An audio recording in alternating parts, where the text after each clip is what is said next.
Hi, good evening, everybody, and big welcome to all of you in SBL Game Changing webinar series for March 2026. This is day number two. So, this is a 2 day webinar where we had our day number one yesterday. So, yesterday we covered all the formats, we covered all the professional skills. And the most important topic for yesterday, I taught you all the exam techniques. All right. Today is day number two. We will start our day number two with global prize winners, nation prize winners, high scorers, to understand their technique.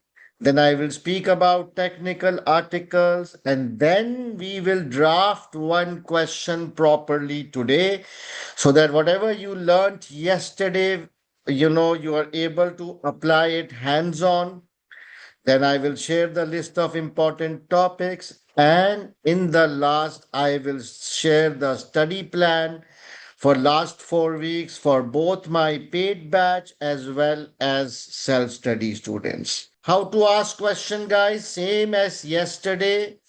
I will not be able to take verbal questions, so please don't raise your hands.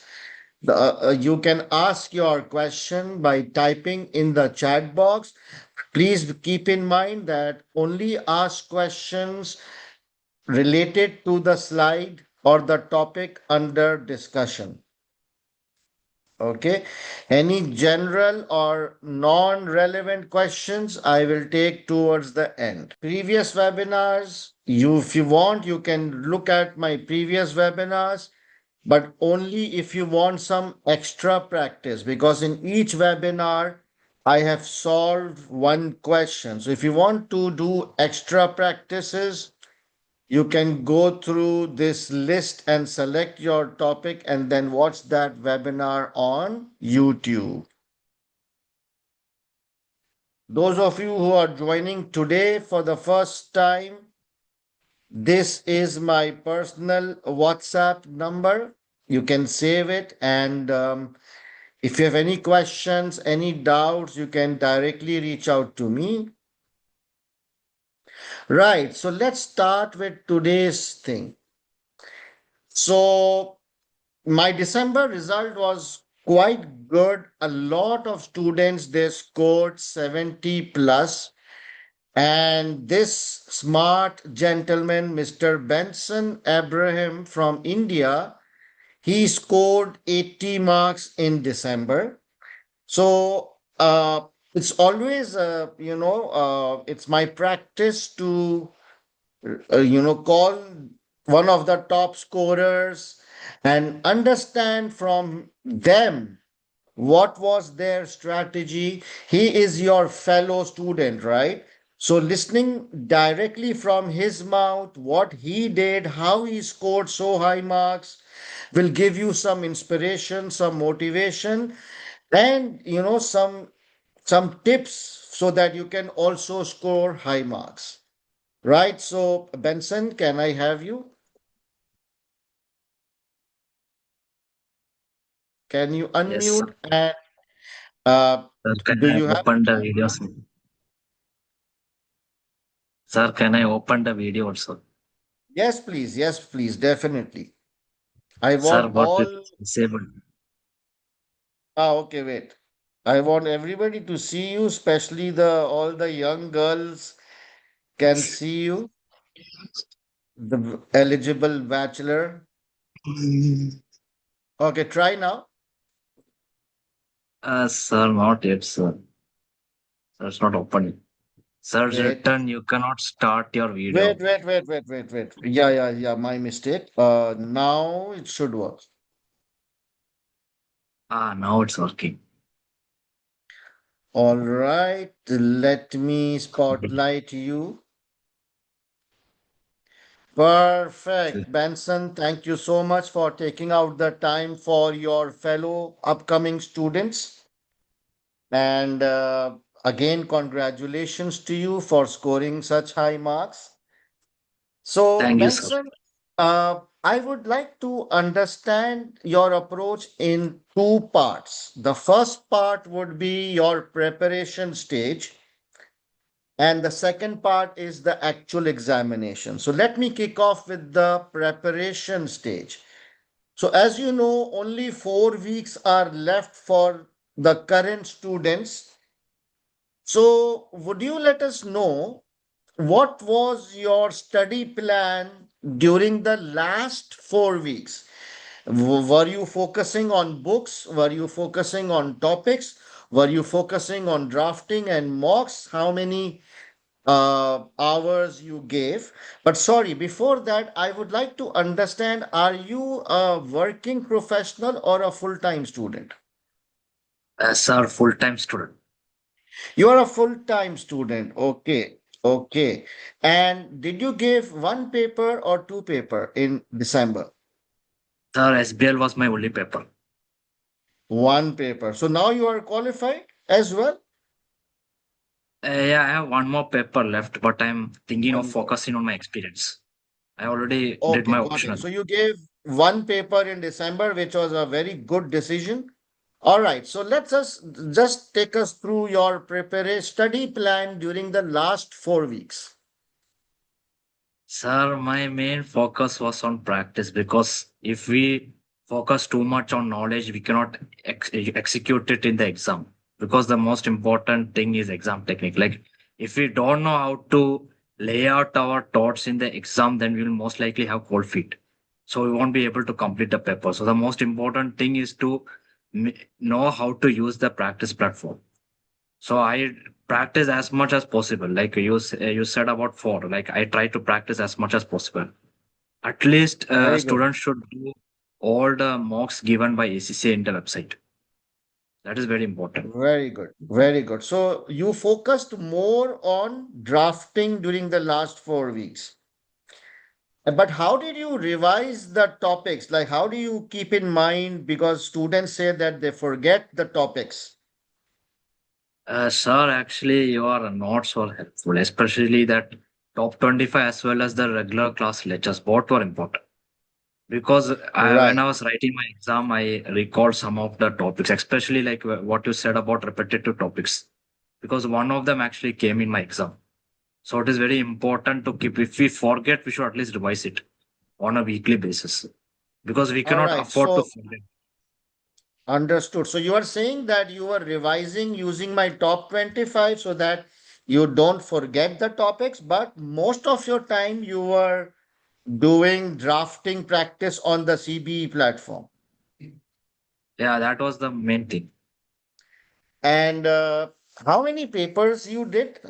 You solved on like 7, 8 papers or less?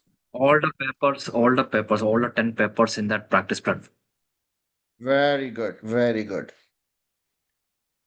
And what about the answers? Like, were you reading the examiner's answers or my simplified answers? Or were you using Chat GPT to mark your answers? Actually, I did a different approach. I read both of your answer as well as examiner answer, but I wanted to clear it in the first attempt. So I also took a help from my friends who will check my answer. So it will be more, you will be more prepared. Like So, ACC's how many answer should hours? Understood. How many hours you used to give to SBL during the last 4 weeks? initially 2 to 3 hours. Then when I do mocks, one mock will be around 3 to 4 minutes, like 3 or 50 minutes. Then So, you another, are so on an it will be average around studying 3 to 4 hours every day, one paper every yeah. day. When I do You mocks, think it'll that be is 6. sufficient? Sorry? Yeah, practicing papers is more than sufficient actually.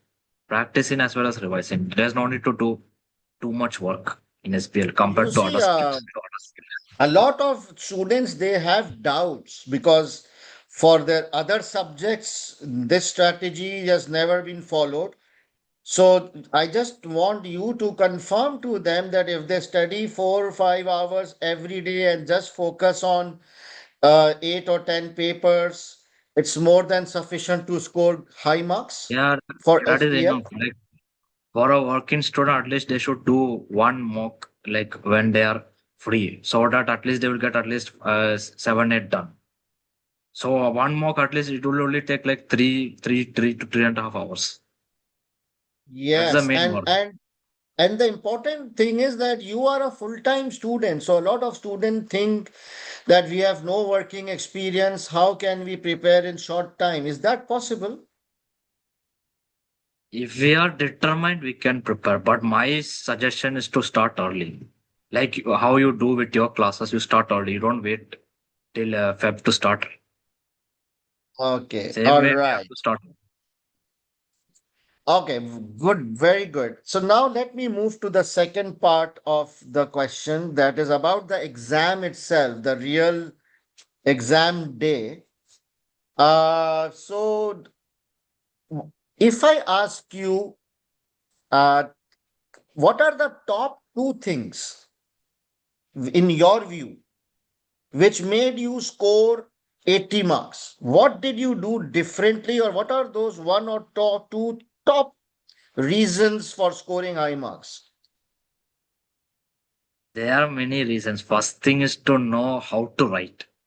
Like you said in your class, first thing we have to explain the fact. Then we have to explain why the fact is important or the reason of that fact. Third thing is the implication. So that is our mindset. Like, okay, if I explain this much, that's it. Like, no need to overthink. Like, the issue is some people lack clarity. Like, they lack clarity. What should I write? And second thing, I try to write my answers in order because I don't want to think about multiple tasks in my head. So I went with order. But the thing was when I did practice, because of that, I had already conditioned to the fact that I had to spend maximum 1 hour for each task. Problem is many students, even some of my friends, they overspend 1 hour, like you said. Like task one is a time trap. Even in my exam, it was a time trap. It was about financial and non-financial factors related to acquisition. Many people, I did Yeah. not write all the points. I wrote the required points. The what I felt was good enough for me.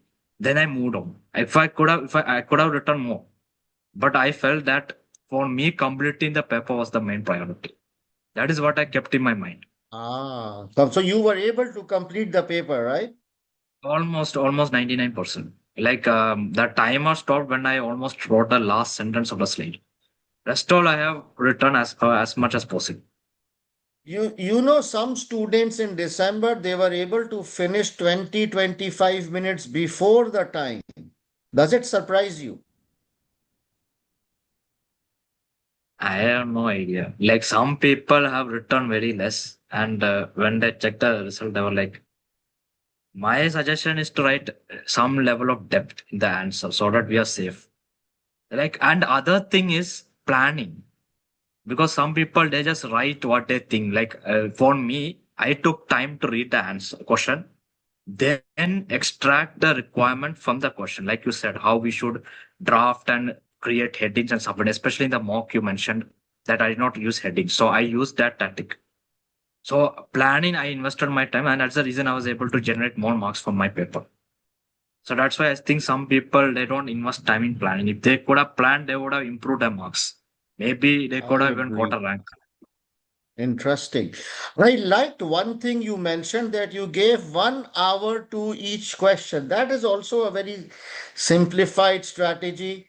So it's a three Yeah, hour, 15-minute paper. So let's say 15 minutes for planning and all those things. And then you are left with 3 hours. So you gave 1 hour to each question, because generally each question is worth 30-35 marks. So that's got also a simple strategy. I like that. So now tell me the length of your points. Were you writing lengthy points, or were you writing short, or were you just writing three, four lines for each point? yeah, three, four sentences. Is that Like the enough? form we should not write too much, but at the same time, like what you mentioned, the checklist, like what is the point, why we are writing the point and the implication. So that because see, in this exam, the examiner wants to know whether what you are suggesting us is relevant. Some people they Correct. just explain the point, like you mentioned that you have to explain why the point is important. So when I kept that in Right. mind, I just I just wrote. Can you confirm that 3, 4 lines is enough for each point? Because again, students are doubting that that's too short for 2 marks. Yeah, maximum 3 4 sentences. That's it. Maximum 3, 4 sentences. And did you focus on professional marks as well? Analysis, evaluation. Yeah, that is very important. And I want to add one more fact that many people told me they did not follow the format. That is very important because if you They don't did follow not the follow format, you what? will. They did not Format. follow the format. Yeah, Oh my God. yeah. If you don't follow the format, you lose half of the professional marks. Then getting the rest will be hard. Mm. So we have to keep that in mind. Like whenever I started a question, like how you did, I started with the format. Then I went to the answer. That's how we should write because if they ask us about report and we write the format of memo, it will be a big problem. So I Yeah, kept of in mind course. what to write. Mm. All right. And did you struggle in some tasks? Like obviously some tasks would be bouncer or complicated. How did you manage that? Actually, there was one question on stakeholder metrics, but I learned that it is better to write something than to leave it because in Correct. that question it was overlapping the perspective of the employer and employees and the customers were a bit overlapping. But I thought let me use my logic about what's written in the pre-scene. And very important thing, I did not use the pre-scene in the exam. I already learned it before like 2 weeks, right? You remember that's pre-scene workshop and all. I Very learned good. that in those 2 weeks so that I did not open it in the exam because I had those points whenever especially the question number one, I had to use the pre-scene many times from my head. And the other thing is I lost already 1 or 2 minutes because the system was very laggy. So it is very important to consider we will get less than 3 or 50 minutes in the exam. That is another issue. Yeah, true. So, more than 50% paper is common sense paper. You don't require theoretical knowledge like evaluating a proposal or something, weakness, risks. How did you handle a common sense question? Because that is another weak area of the students, especially those who are not working. So, how did you prepare or handle common sense questions? It is about understanding the business. First thing we should ask to ourselves, am I solving the problem of the company? Some people they Very just nice. dump the issue is they just dump what is written in the book. Or like they studied something, okay, I learned something from PVS or Ex Marine, and they just dump it. The issue is we are not understanding whether it is relevant for the company. That's the main question. So I had to ask myself, is my suggestion giving any value to the company? That's our main question. Very nice. I like that your approach was, am I solving the problem of the company? Is it adding any value to the company? Yeah. Yeah. That's a good mindset. Yes, that's how a CFO thinks, right? How is he adding value or solving a problem for the company? Very, very interesting. Okay, so if I ask you one last message for these young students, how to pass SBL, what would you say? Practice is important. You cannot. This is not a very cheap paper to think about. Like you are paying a lot of money for this paper. You should approach with that level of seriousness because even the examiners they are putting a lot of effort in developing the pre-scene. Even the questions you have to think. You cannot simply say, "Oh, I know the answer. I write like something like that." Because even in the exam, even though I have learned things from the book, like you said, the book is almost pointless because in the exam I had to develop my own points. So that in the exam time, your mind should be a plain slate. Should be a clean slate. I should be able to develop things on the spot. And they can ask anything. Sometimes it can be the most unexpected thing, but we should think that okay. let me solve it in a layman's perspective. Because if we think that yeah, I learned it from the book, that will only come, it will never come. So practice, eh? Yeah. Very good. So let me take some questions from students. So guys, if you have any questions for Benson, can you please type here in the chat box and I will ask Benson to address that. Kindly open the chat box, sir. Chat box is not Oh, working, sir. yeah, yeah. Sorry. Okay. Okay, it's open now. Sorry. Go ahead.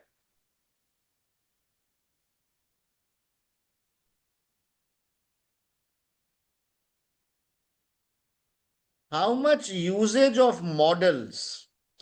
Yeah, two of them came in the exam. Sir, you Oh, explained right in X Marine, there was 11 model, right? Exact same usage was applied in that yeah, level change hotel. management topic was there. Yes, Yeah, yeah, correct. yeah. So That one came. was That exact application. Then I told about stakeholder metrics. So two of them came. So two we of should them not came. ignore So models. Should not go ignore. ahead. Yeah, so two models came which you use. What about other questions? Did you use models forcefully, unnecessarily? Or you No, just no. gave a logical answer? When it makes sense, like some questions, like you when you explained in the class, we can understand it is BCG metrics or pastel or Potterfile, like you explained in the drafting classes. Those who took your classes, they will understand. Okay, this kind of model we have to use in the exam. Then we have to use. Otherwise, simply using them will not give any benefit. You have to have that Hmm, agenda. Okay, it fits. Otherwise, the ACCA doesn't penalize students that you didn't use the model, so will not give you mark. If it makes sense, they will interesting. give mark. You see, I'm also telling the same things, but they don't believe me for some reason. They are very skeptical. Yeah. So I hope that if it is coming from a living example like Benson, who scored 80 marks in just the last attempt, I hope that now you have some comfort. So someone is asking how you manage your timing and speed. As I told practice, that main thing is exam technique. You should know. Sometimes you might need some help from some other students, those who have written the exam, so you understand the specific exam approach. Everyone has a different way of writing. Some people would, pick the easiest question first and start. My tactic was start from question number one and until three. Like Well, AFM, I did a different. I might disagree with you on that, but okay, that is your strategy. I have no issues. Someone is asking you used which kit, Kaplan kit or Study Hub or what? I started with Kaplan, then I went directly with CB. If you're short of time, especially to working students, so many people are asking they don't have time. So better do CB. BPP is not that good. Exactly. BPP is really unreliable. Kaplan, Yeah. okay, So Kaplan is mostly based on this precinct format. BPP is not at all based on precinct. right. So I never suggest revision kit. I always suggest actual past papers on the CB platform. Yeah, that is very important. That paper is What about officially published by. what about technical articles? Did you memorize all of them? We should not memorize, you should understand that okay, this thing is happening, there's IoT, there is cryptocurrency, how it is applicable to the company. Like I just Okay, read and summarized in ChatGPT, but I did not find the necessary need to memorize them. Like I should be aware of the topic, that's it. correct. And how many points you wrote for, like, if it's a 20 marks question, how many points you write? In the exam I had written less because I told my main priority was to complete a paper. My mindset was at least I should get 50% of those marks from each task. So because if I had thought of writing all the required points, I would have been stuck in task one. So it is So how about many points? the Like for scenario. 20 marks, I suggest 9 or 10 points. How many points you wrote for 20 marks? In the time limit, I was able to write 8 7 points because I 8, 7 points. elaborated my points, I was able to score more. I was able to Right. explain it properly. Interesting. So Benson, he wrote like 7 or 8 points, but he elaborated on them professionally, properly. So he was able to score good marks and able to complete the paper. Yeah. Completing the paper What is more important because you will get that so professional mark. what about the statement of fact? Were you copying it from the scenario, from the exhibits, or were you redrafting it in your own words, the statements? I was able to copy some, but some I wrote it on my own, especially the pre-scene. Pre-scene I did not use. Like I said in the Yeah, previously, I wrote it in my own mind because I already learned the pre-scene. It was already registered in my pre-scene. mind. And what about the Next, exhibits, the statements? yeah, I copied few of them, but some I had to, make it, like how you redraft in the class, the same way I did. Right. So the lengthy ones, the statements which are quite lengthy, that we need to Yeah. redraft or make it shorter, but the smaller specific ones you copy pasted. And like you say, right, get straight to the point. If we really beat around the bush, we might not be able to Yeah. complete the answer.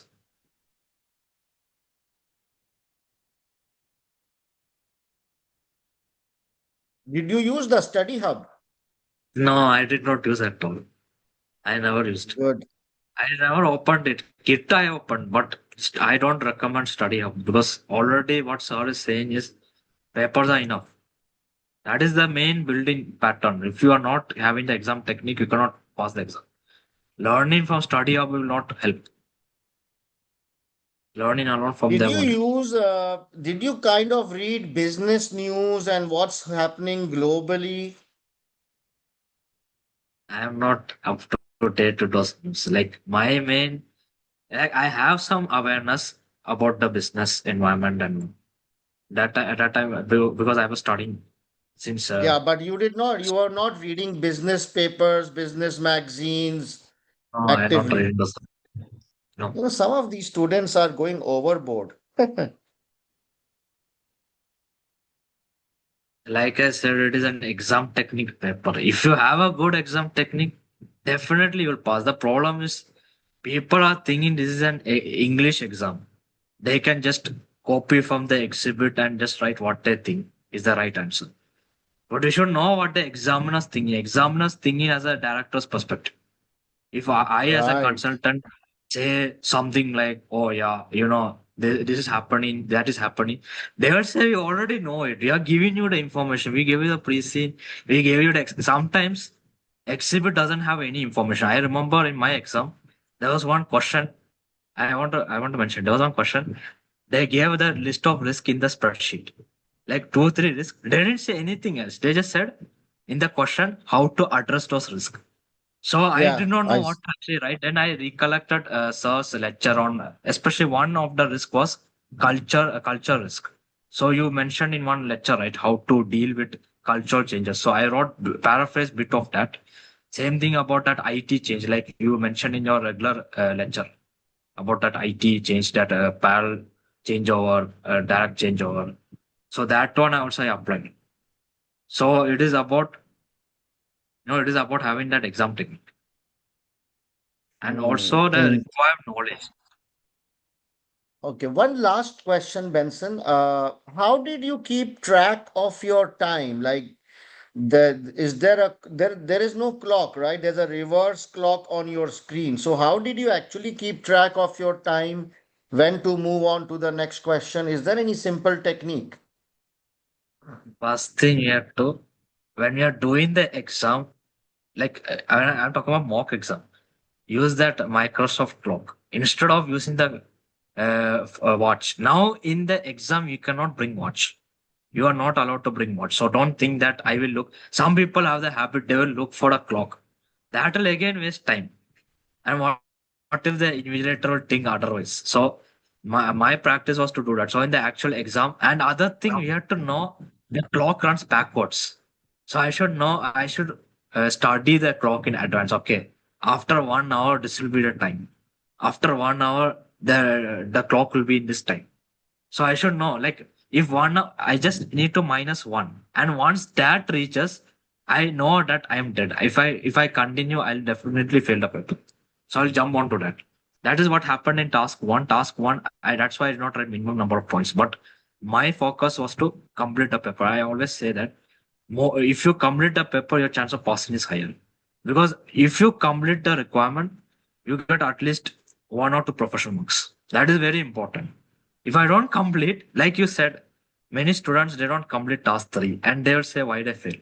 Because you lost a professional mark. Yeah, some people are stuck with 48, 49. If they got those 2 professional marks, khalas, they would have passed the exam.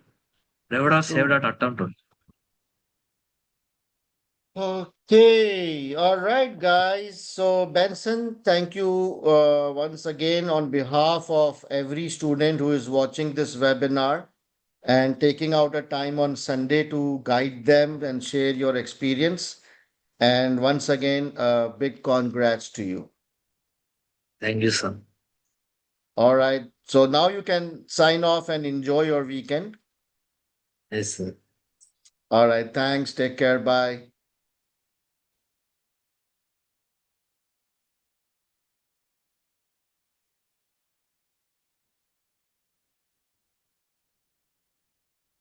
All right, guys. So that was Mr. Benson. And I hope that his experience, his input will give you some confidence and some ideas how to tackle SBL in the next 4 weeks, right? All right, now let's move on. So in the past, few of my students they scored global positions. So one was Rahul from South Africa, then Shikhai from Malaysia, and then Tulsi from Mauritius. They were global prize winners. And I had interviewed them in the same way we discussed with Benson. I would highly recommend that you watch that interview as well. It's available on YouTube, and you can search interview with global prize winners on YouTube, and you will see that interview. It is very eye opening that these guys were global prize. 92 marks is not a joke in SBL, right? So I would suggest that you watch that interview offline.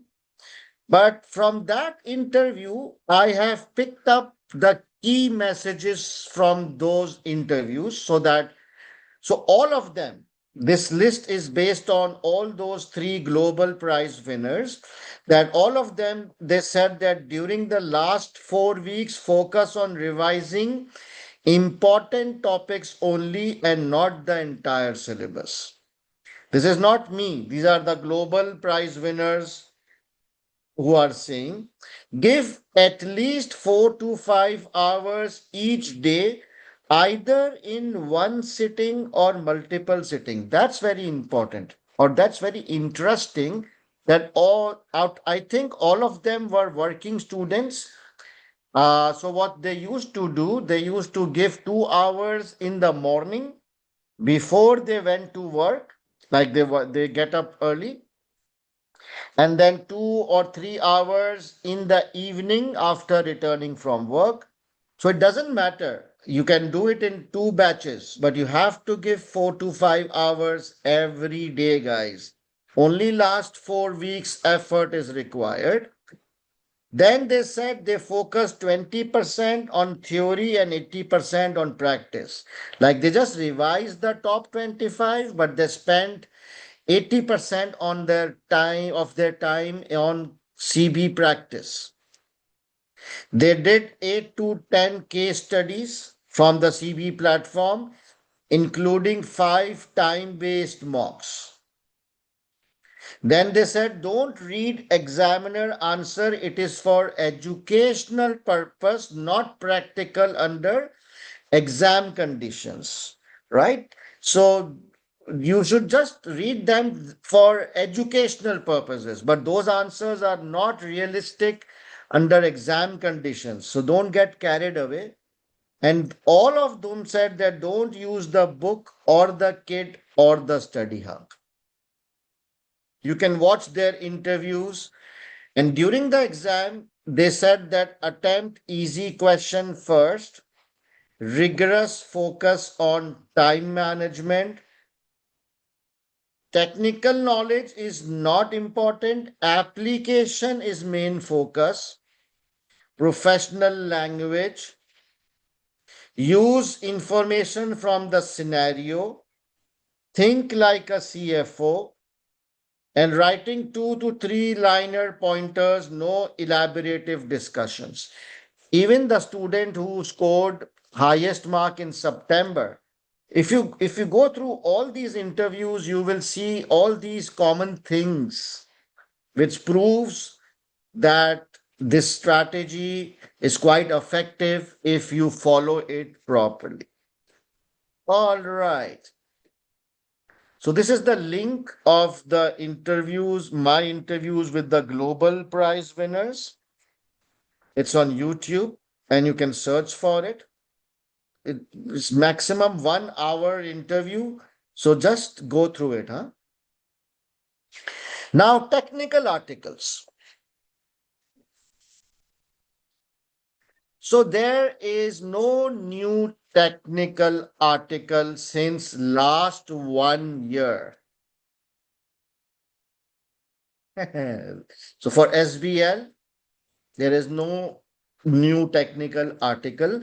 So you see, what is the practice? The practice of the examiner is that whenever there is a technical article, then it is tested in the next attempt.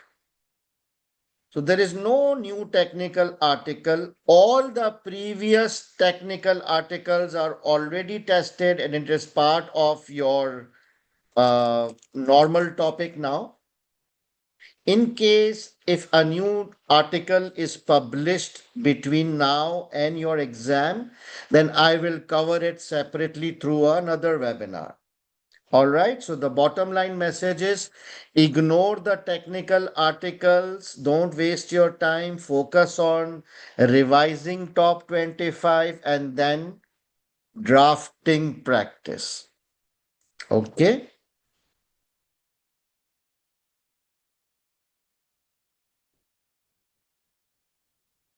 Now, guys, so today's main agenda is actually solving one question. We will be applying all the techniques we learned yesterday, drafting and everything, so that you get a hands-on idea how to draft a SBL question.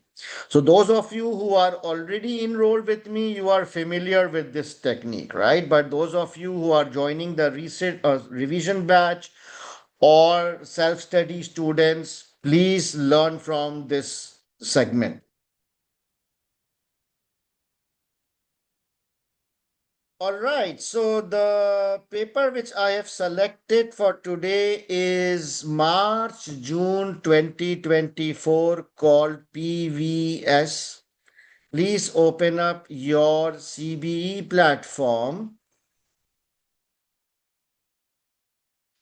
Please open up March June 2024 paper on your ACCA CBE platform and we will be doing question number 2B. You have 30 seconds to open up your CBE platform.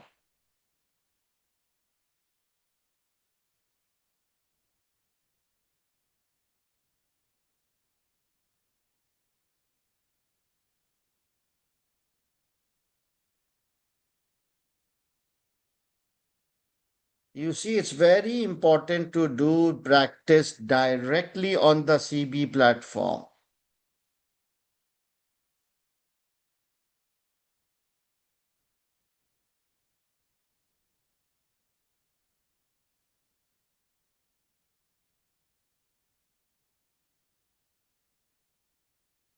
Ten more seconds.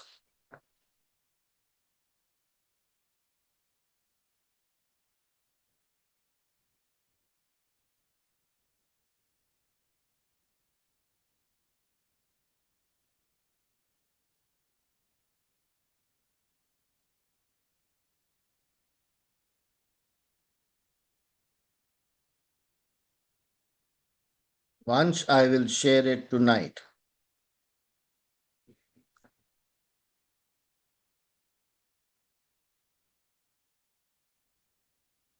So once this webinar is completed, I will share all the handouts. Don't worry, guys.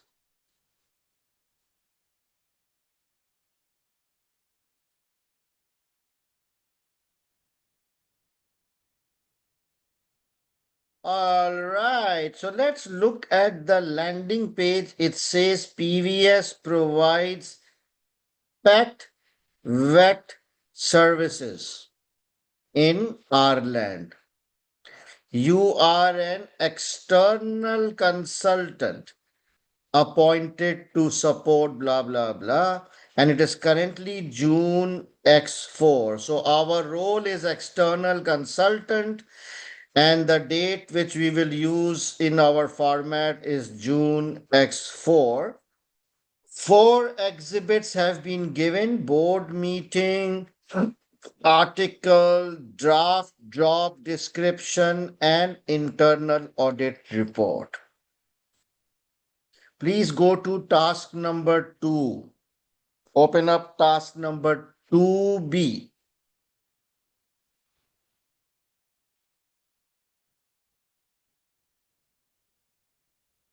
Task number 2B from here. This one. So guys, normally every task has three components. There is a background of the task, which is the unbold portion, followed by the technical requirement, which actually means what you are supposed to do, followed by professional skills required. So can you please read the background, the tech requirement, and the prof requirement?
All right. So the background says that the strategies that are adopted will be delivered as projects.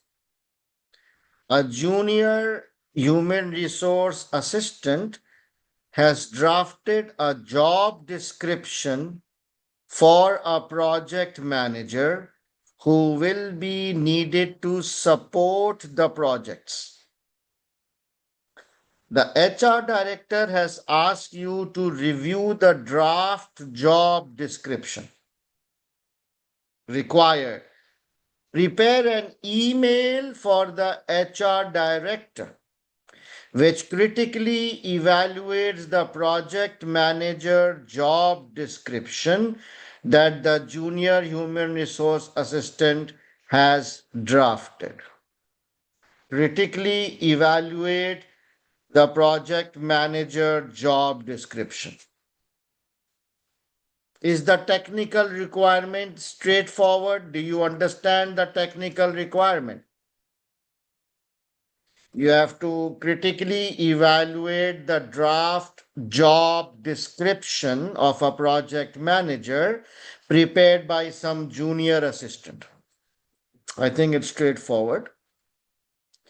Professional mark skills are available for demonstrating skepticism skills in questioning aspects of the job description. So you need to challenge, question, disagree some aspects of the job description, presenting evidence to challenge it in a professional way. So obviously, when you challenge something, it has to be logical, it has to be respectful and in a professional manner. 4 marks.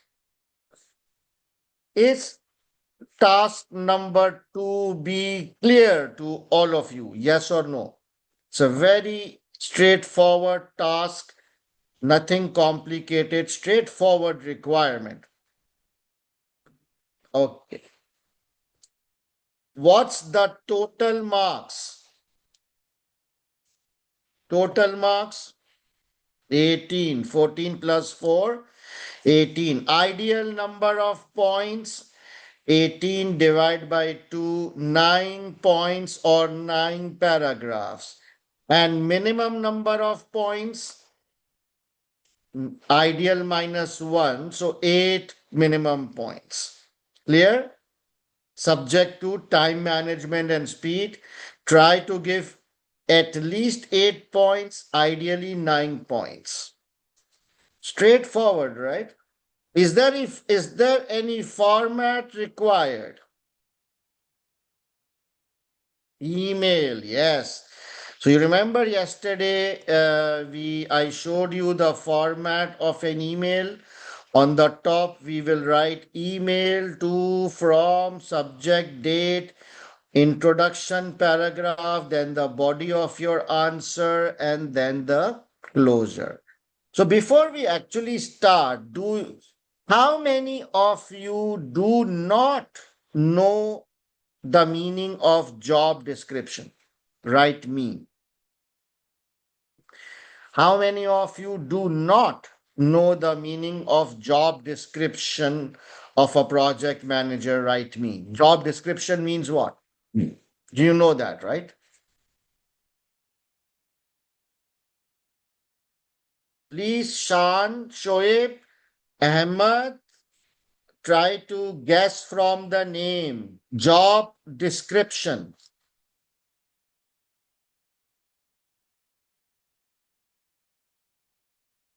Job description. Yes. What tasks? What is the role? What is the job? What will be the task? What will be the duties and responsibilities of a project manager? So every employee, every role has a job description so that everybody knows that there is clarity that this is the role, these are the tasks, these are the responsibilities of the person. Very important document, right? Do you think I, as a CFO, have a job description for my role? Obviously, each and every, including the CEO, all paid staff have a job description. It tells what roles, responsibilities, tasks this person is supposed to do. If there is no job description, what will happen?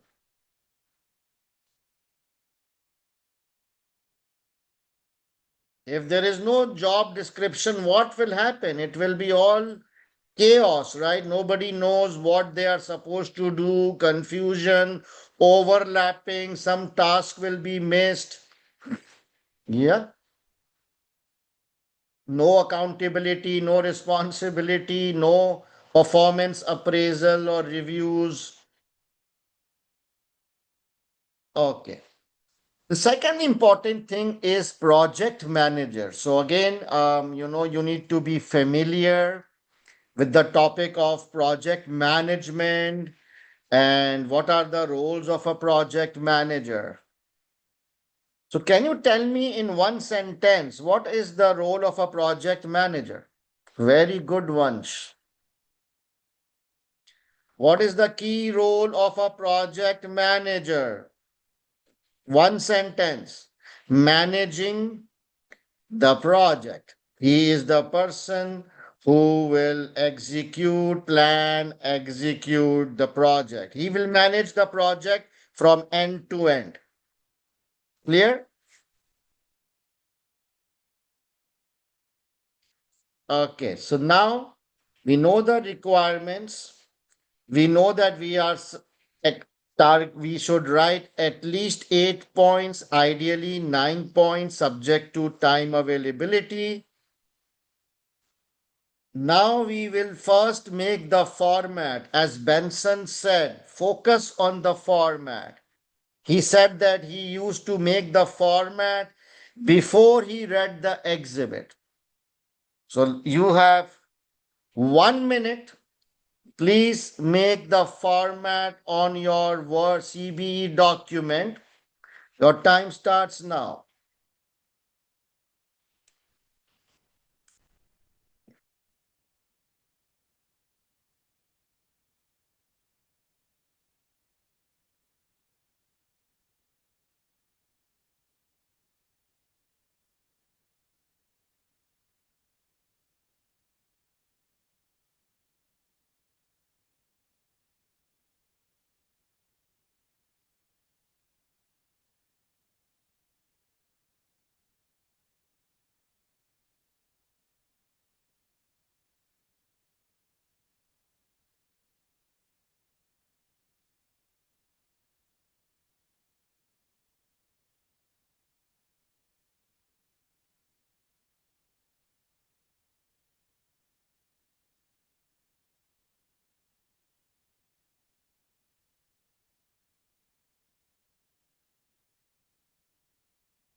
I'm done. You have 20 more seconds, guys.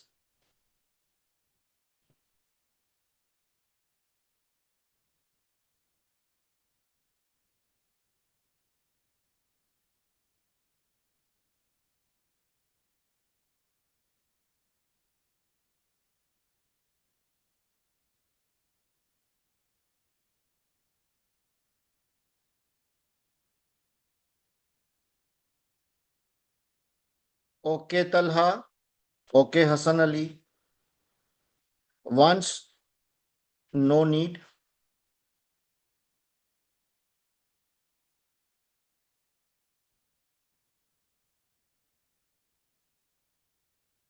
Okay, so on the top, it should say email to the HR director from external consultant. Subject is project manager job description.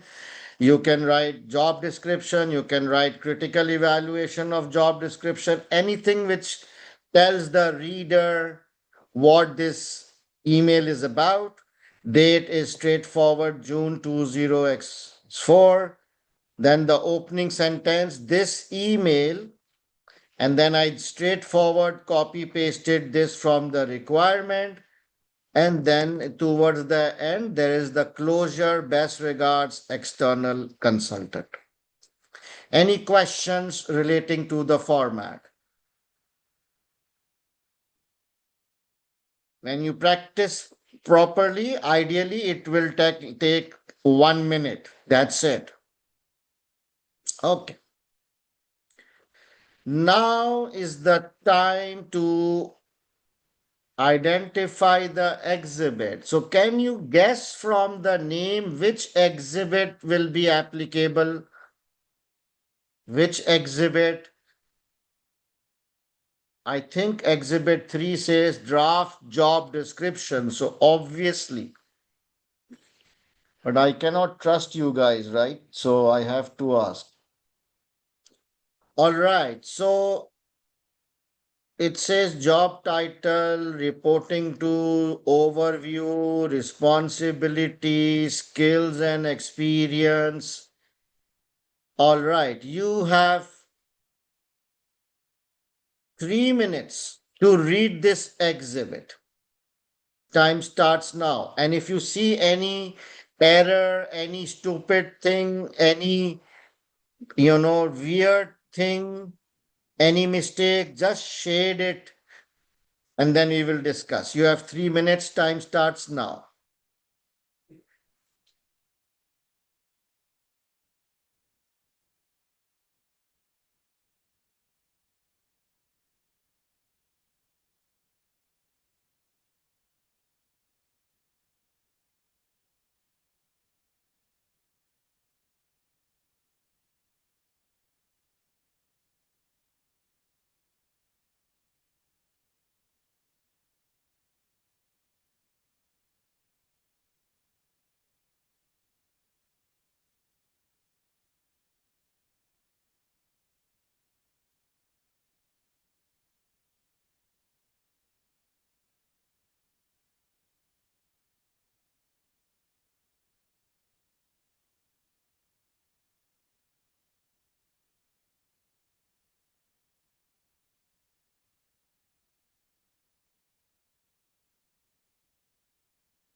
I'm done. You have 2 more minutes.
Hassan Javed, Sohail, Faraz, please don't share anything on the chat box, okay?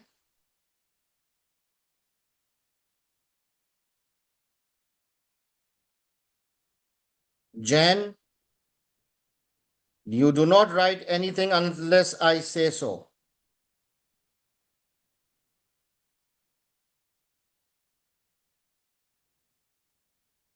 10 more seconds.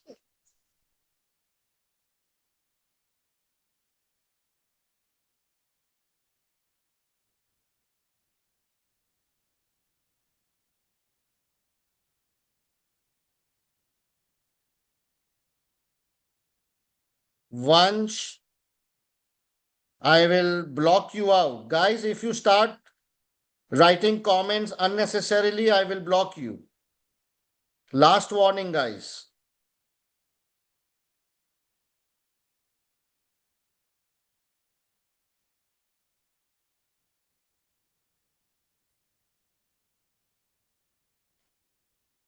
All right, so this is a very typical job description. So it says job title, project manager. That's fine. Then it says reports to the chief executive officer.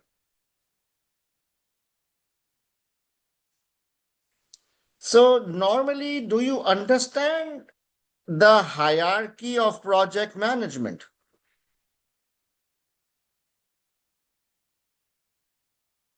How many of you do not know the hierarchy of project management?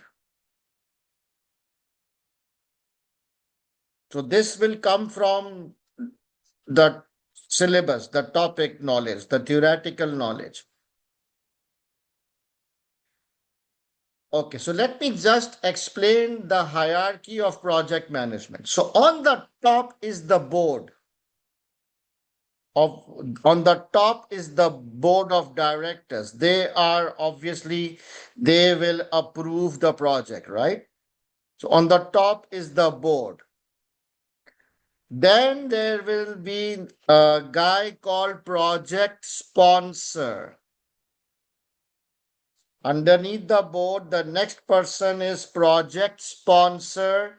So a project sponsor is one of the directors and he is taking responsibility of the project. So on the top is the full board, then the project sponsor. So project sponsor is ultimately accountable and responsible for the project. He is accountable to the board. Underneath the project sponsor, then the project manager will come. And underneath project manager, there will be project team. Is that clear? It's a 3-4 level hierarchy. On the top, board of directors, then project sponsor, then project manager, and then the project team. All right. Now let me quiz. Project team will report to whom? The project team will report to the PM, the project manager. Good. The project manager will report to whom? To the project sponsor. And the project sponsor will report to whom? To the board of directors. That's how a project works. So, do you understand the role of project sponsor versus project manager? So, project sponsor is a very senior person. He will give guidance. He will not be running or doing the project himself. He will provide guidance to the project manager. He will provide resources to the project manager, strategies to the project manager. He will try and solve problems which the project manager is facing, and he will be monitoring the project. But high level, the resources, the funds, yes. But the main thing is providing guidance and he will oversee. The project sponsor is a senior person. His role is to provide guidance and oversee the project, oversight. And what is the role of a project manager? He is the person who's actually executing and doing the day-to-day work like project planning, project teams, project execution, project implementation, project reports, problem solving, all the activities project manager will be doing. It is his full-time job. But the sponsor is a senior person who will just provide guidance and will monitor and oversee. Is this distinction clear?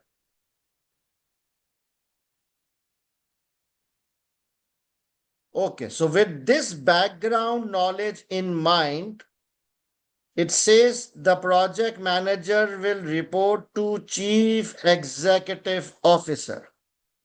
Is it correct as per our hierarchical knowledge? No. Project sponsor does not report to CEO. Who he will report to? Project sponsor. Correct. Hey, who the hell is this? Hassan Ali, you are crazy? Why you are saying board? Project manager will report to the project sponsor. All right. So this is an issue here. So I will copy this sentence, Control C, and I will paste it here. Okay. Now, what else? Then it says you will be ultimately accountable to the board and you will act as a point of contact between the board and the project team. What the hell? Ultimately accountable to the board. That's wrong. So I will again copy this sentence. I will paste it as another point. And then the project manager will be the point of contact between the board and the project team. Not really. That's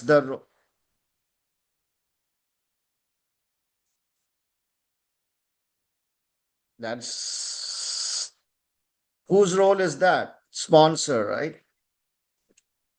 Hmm.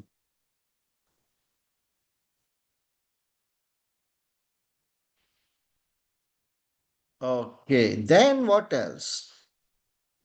Responsibility. Appoint project sponsor. What? Do you understand? The project manager will appoint sponsor, or is it the other way around? It's the reverse, right? Project sponsor will appoint the project manager. How can I appoint my own boss? Yeah, so I'll just copy this as well. This looks wrong. Control C, word processor, Control V.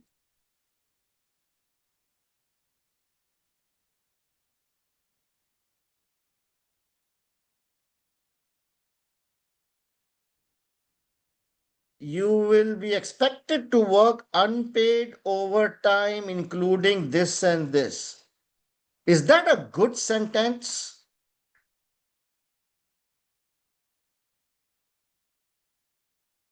Okay, so I will just copy this and then I will discuss what's wrong with this. Let me just copy this because I have a reservation on this point, but I will explain. First, I'm just trying to capture all the points. And what about mothers with young children should not therefore apply? What's wrong in this? Discrimination, eh? Ah, good. Okay, let me copy this as well.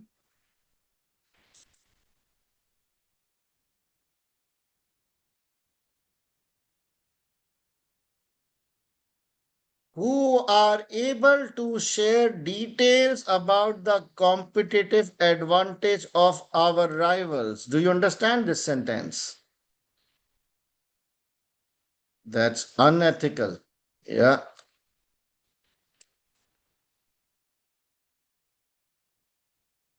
And then this also might be a problematic statement. Work on your own.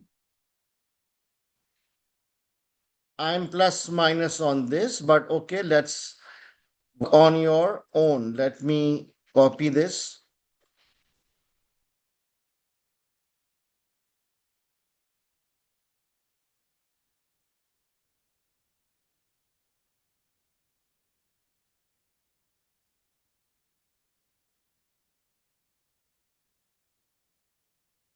And then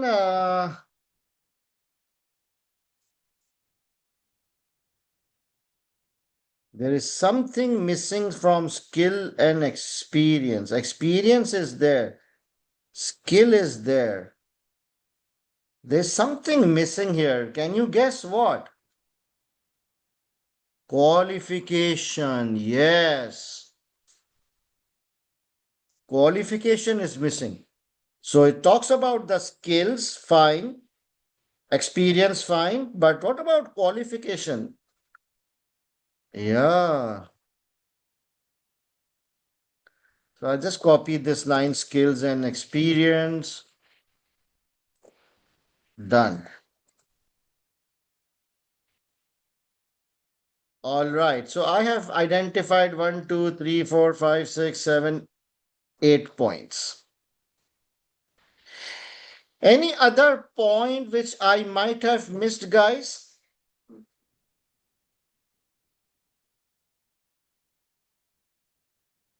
Yes, Hassan Ali, that's correct. He can manage multiple projects. Why not?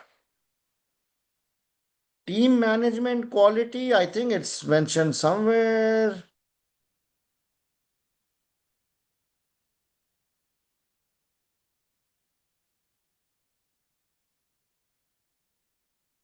These are very small points. Anything in working hours, very small points. Budget control. What's wrong in budget control, Vanshika? I think that's fine. Every project has its own budget, right? So I think controlling the project budget is a very important part of project management. It's not the company's budget, the project related funds. Azza, I don't want these kind of things. Cross functional, that is also fine. Normally, project team, they have people from various departments, cross functions. So that is fine. That's not an issue. Guys, don't try to bring forcefully stupid points. Is there anything which I have missed from this exhibit? Any sentence which looks wrong?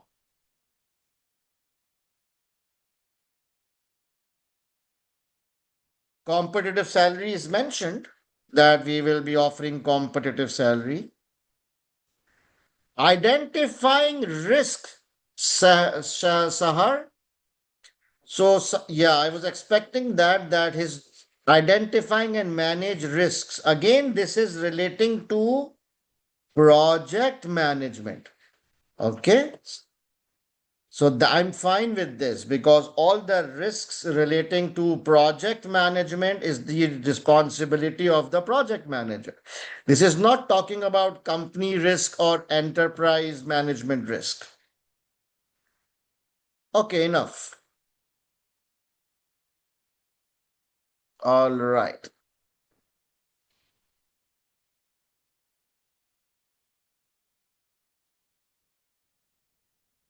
Now, guys, let's start drafting. So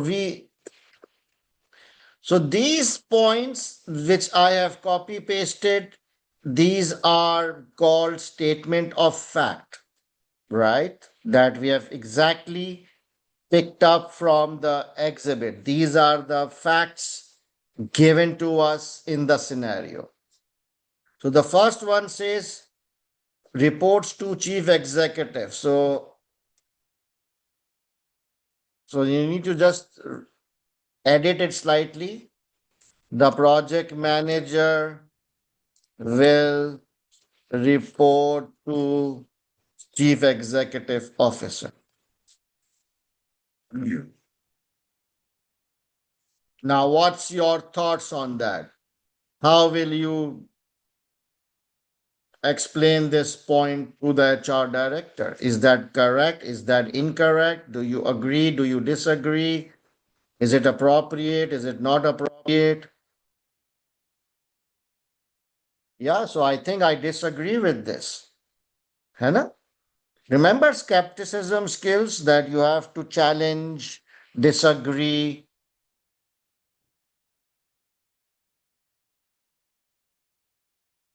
Once, what are you doing? So, why do you disagree?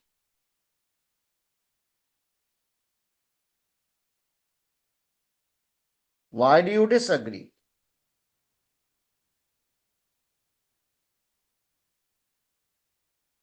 Because the project manager should be reporting to the project sponsor. Yes.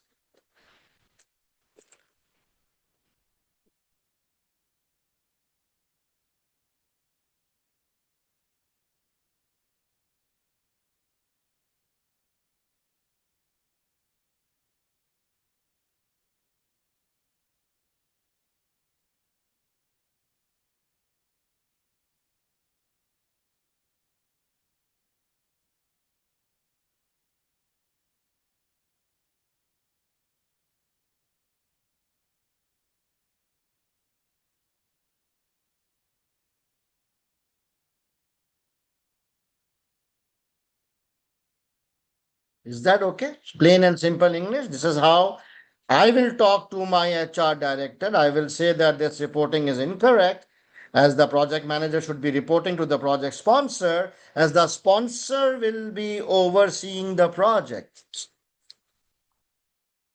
It's all about giving logical arguments respectfully.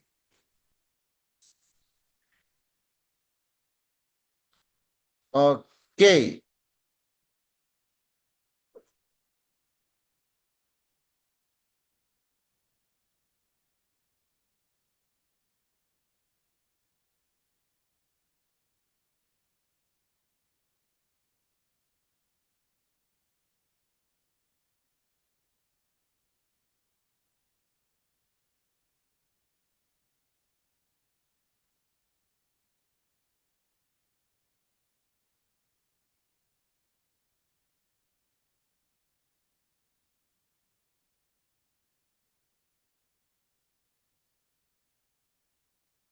All right. What should be the subheading for this point?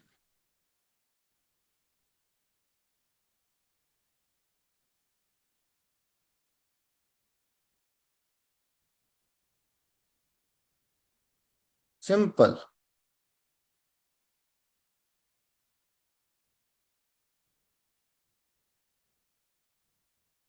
Just try to pick the subheading from the statement of fact reporting. Enough.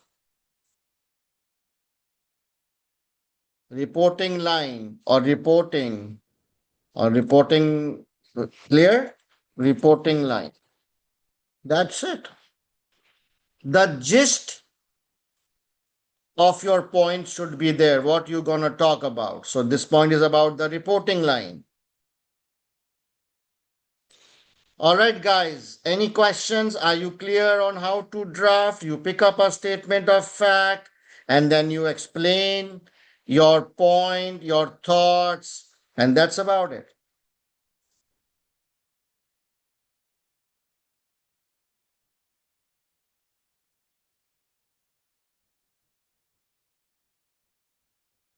Do you think this point is too short?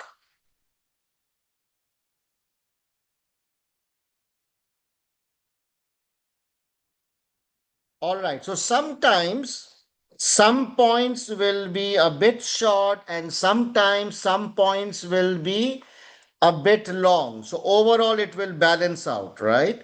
But if you want to elaborate more, then you can write more. That's not a problem. I can easily add more. The sponsor will then report to the CEO or the board of directors. Colors, you just add if you want more, if you can elaborate more, up to you. No, Tasneem, we should not combine. These are two separate points. You want to lose marks? All right, now it says second point, ultimately accountable to the board and point of contact. I think let's drop the point of contact. It's the same thing. It's very lengthy. Ultimately accountable to the board. So let me correct it. The project manager is ultimately accountable to the board. Is that correct?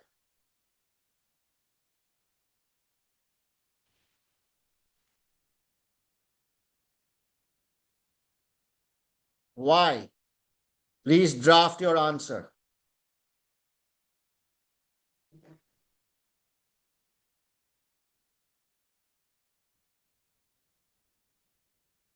Just explain common sense flow of hierarchy. I disagree with this.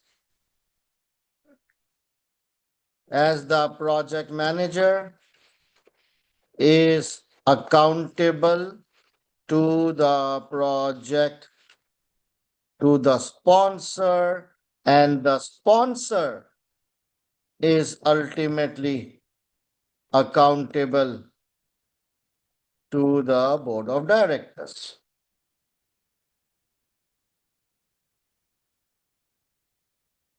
That's it. No, Suhail. How is it same? One is reporting, one is accountability. Reporting is different, accountability is different. What should be the subheading?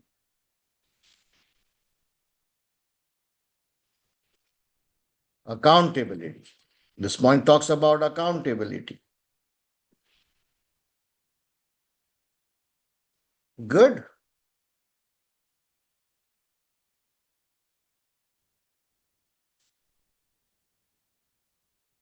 Appoint the project sponsor. Let me word it. The PM will appoint the project sponsor.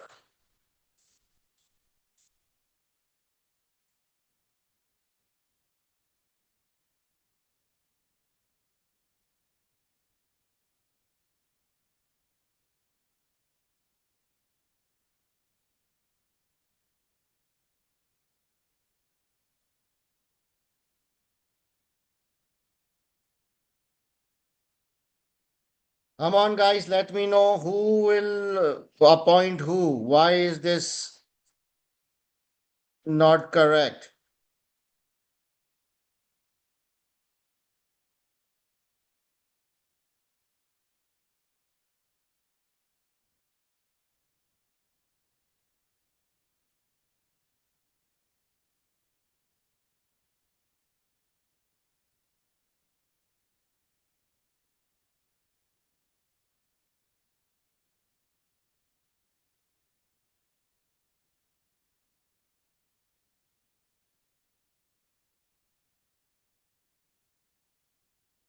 That's it.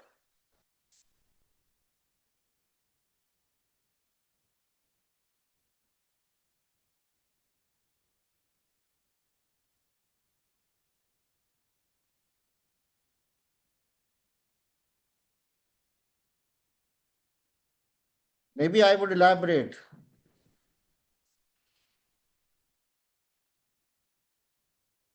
A sponsor will be appointed by the board of directors, and the or let's say the board of directors will appoint the sponsor, and the sponsor will appoint the project manager, as project manager reports to the sponsor. Enough. You see, the more simple, logical, the better. This is how the board will understand. Yes, Alma, that would be good. What should be the heading of this point? Appointment.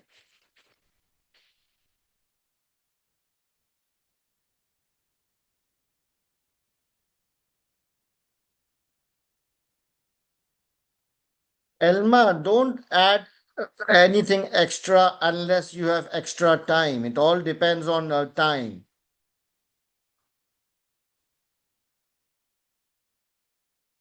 Yes, Salman. If you have any other idea, let me know. You will not be able to paste your answer on the chat box if you copy from the platform. Yeah, okay, understood. All right. So far we have done 3 points: reporting line, accountability, and appointment. Any questions so far?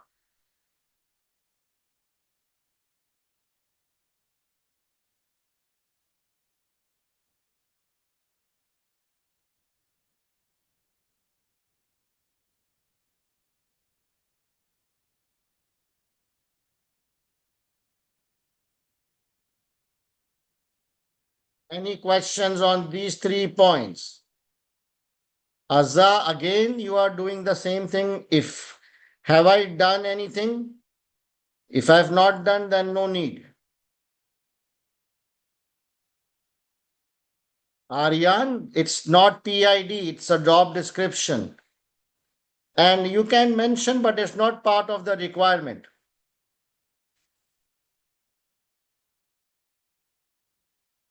Kalyan, yes, if one or maximum 1 or 2 points if you have.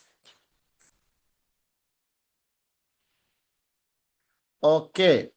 Now, guys, it is mentioned that expected to work unpaid overtime, including in the evenings and weekend.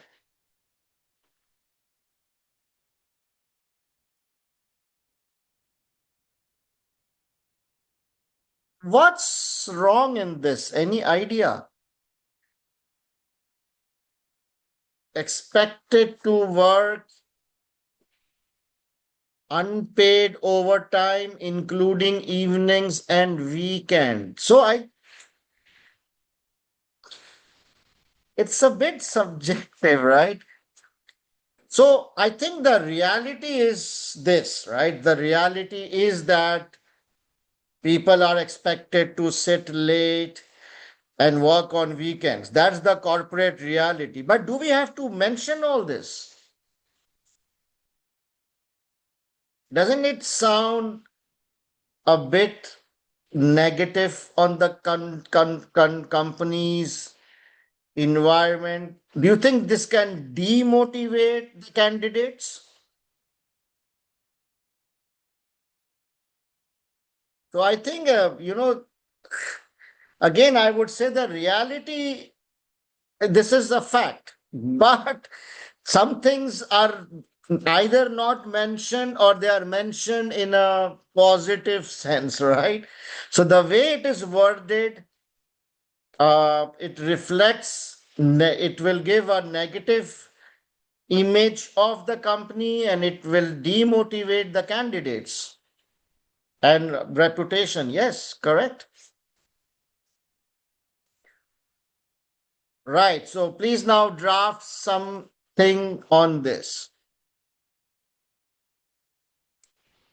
But please edit the statement of fact so that it starts properly. The PM is expected to work while this might be correct.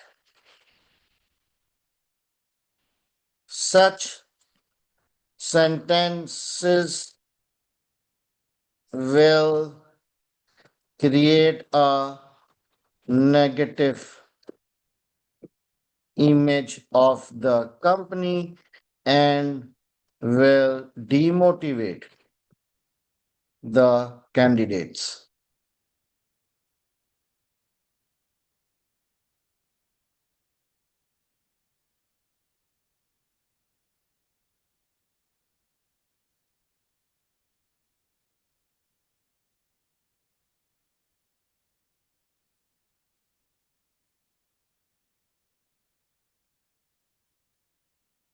Tulbasit, good. Dennis, you are right, but we don't know. There is no information in this scenario, but you can write you can write it might also be a legal non-compliance.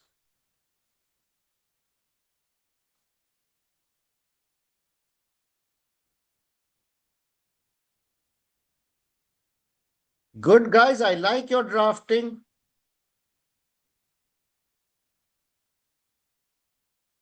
Yes, once to some extent, yes. Reputational risk is there. Definitely. So, guys, what I'm trying to do is train your thought process. It's not about the actual drafting. You might have different wordings, but it is the thought process, how you elaborate your point, how you think, and how you will talk to the HR director. So, are you understanding the approach? I'm more interested in the technique and the approach rather than actual wordings. Your wordings can be different as long as they are logically correct, but it's the thought process and the technique which I'm interested. You understand the technique, please.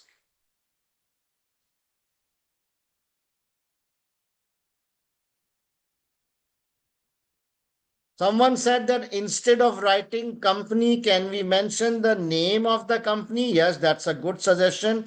It will create a negative image for PVS and will demotivate the candidate. Good.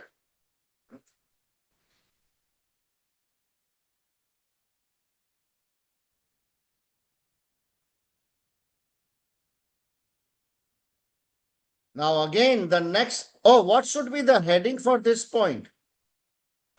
Let's say unpaid overtime. Enough. Just pick keyword from the statement of fact, copy paste. Unpaid overtime is enough. Or long working hours, whatever. Yes, Amar, you can. All right, done. Now, this next point is also very interesting. It says mothers with young children should therefore not apply. Whoa. So, ladies on this group, do you agree with this, ladies?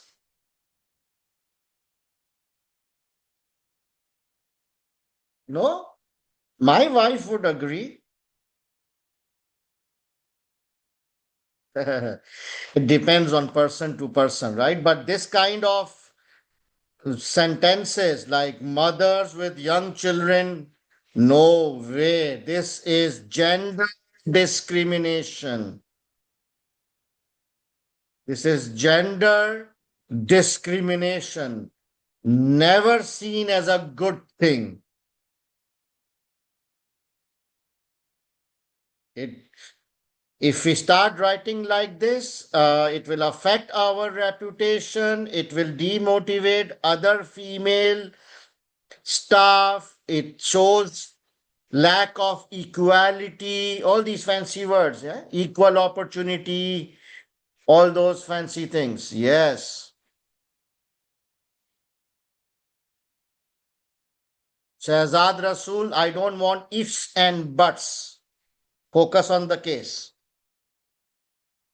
Negative reputation, right. Zishan, human rights violation, that's a very strong thing, huh? Avoid using such strong sentences. Oman, I don't know.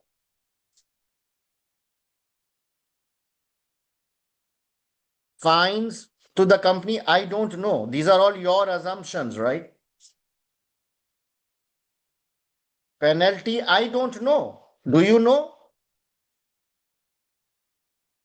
All I know is this is unethical. It is against the best practices. It is against gender equality.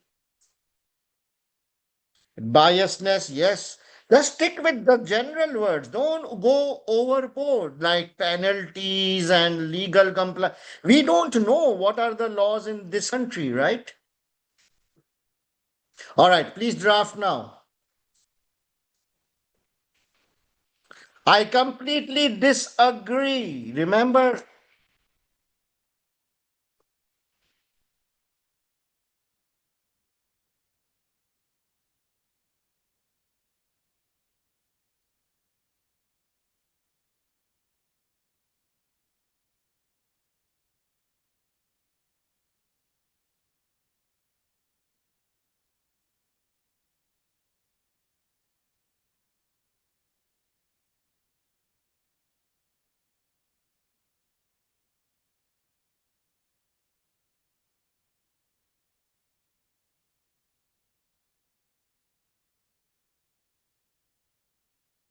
See, this is how I will talk to the HR director.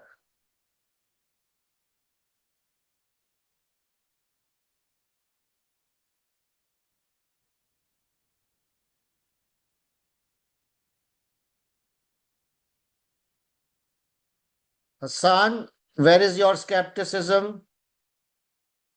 Muskan, don't write such sentences.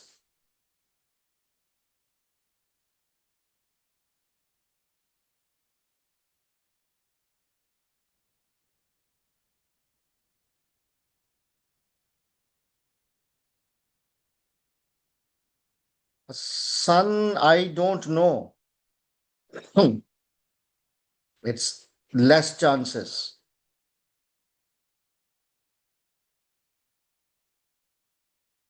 Yes, Krish. Krish has adopted a questioning tone. Don't you think the public and applications would look at this as discrimination? Or that's nice.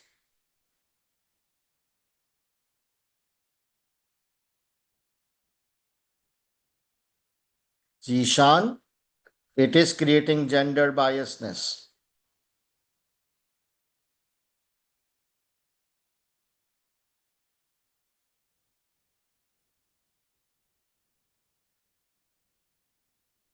Okay, guys.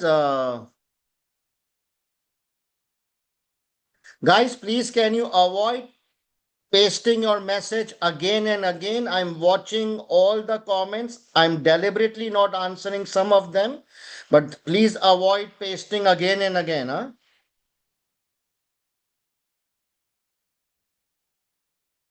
Frankie, what a stupid question. Can you not see?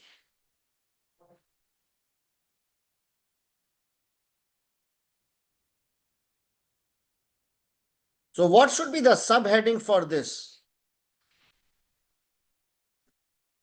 Either it can be mothers with young children, or you can say gender discrimination, whatever is easy for you. Either you can copy from your mothers with young children, or you can say gender discrimination.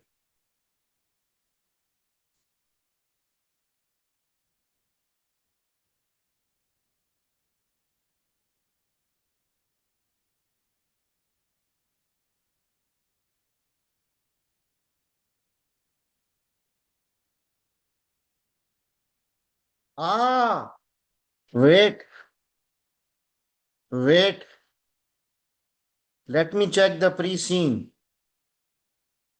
So normally in the values of the company is mentioned in the pre-scene. The values of the company.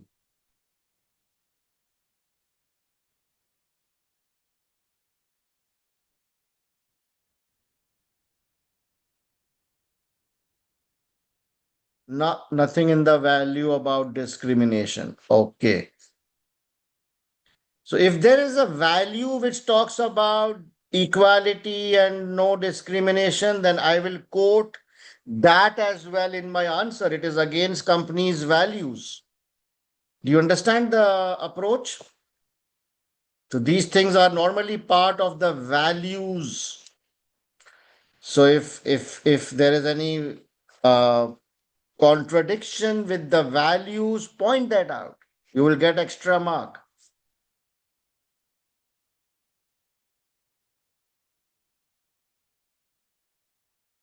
Ah, okay, okay. Yeah, yeah, yeah, yeah, yeah. I thought I read it somewhere. Yeah. Career opportunities. Yeah.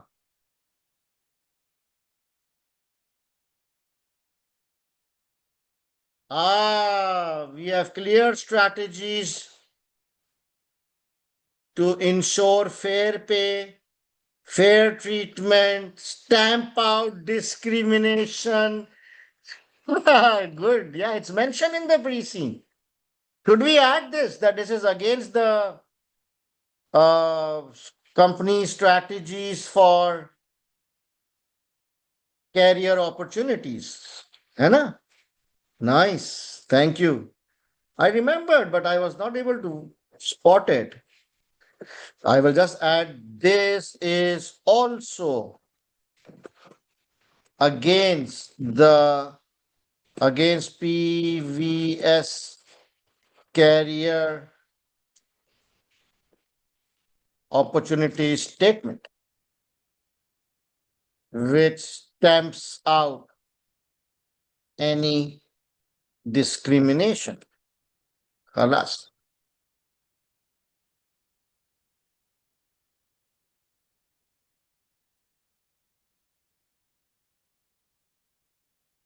Stamp out discrimination. Nice. Okay, guys, let's move on.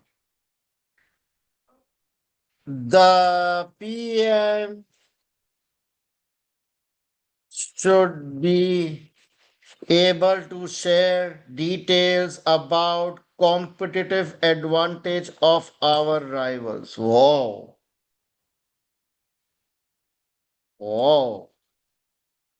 Again, very dangerous statement. Do you understand what it means? Let me read it.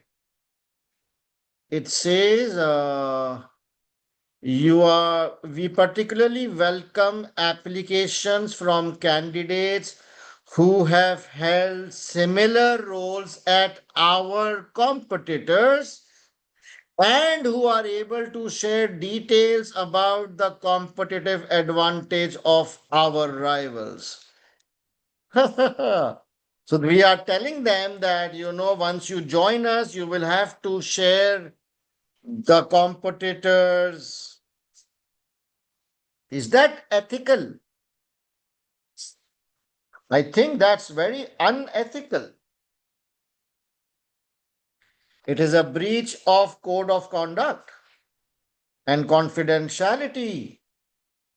It reflects very badly on companies' ethics and values, right? Do we have any ethics or value about such things? Honesty, no, no. Okay. So now, guys, you need to draft something. The PM should be able to share details about the competitive advantages of our rivals.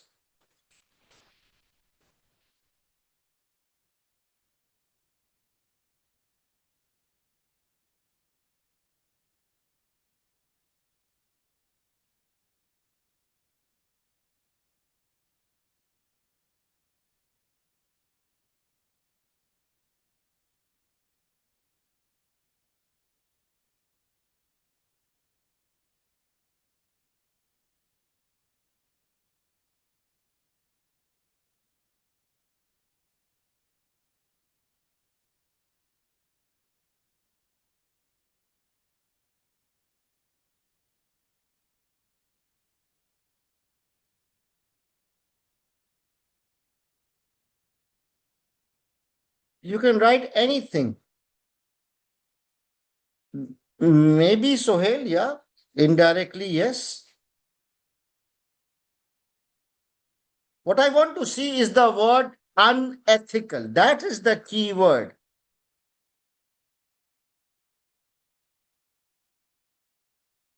Aryan, good.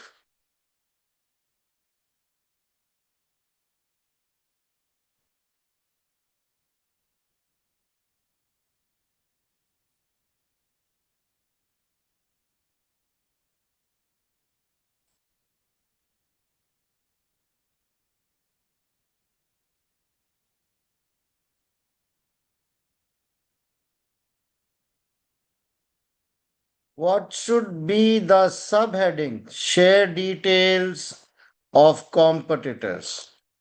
Share details of enough of rivals. Very plain and simple subheading. It's not difficult, guys. Sohail, don't do like that, huh? Please speak from the statement of fact.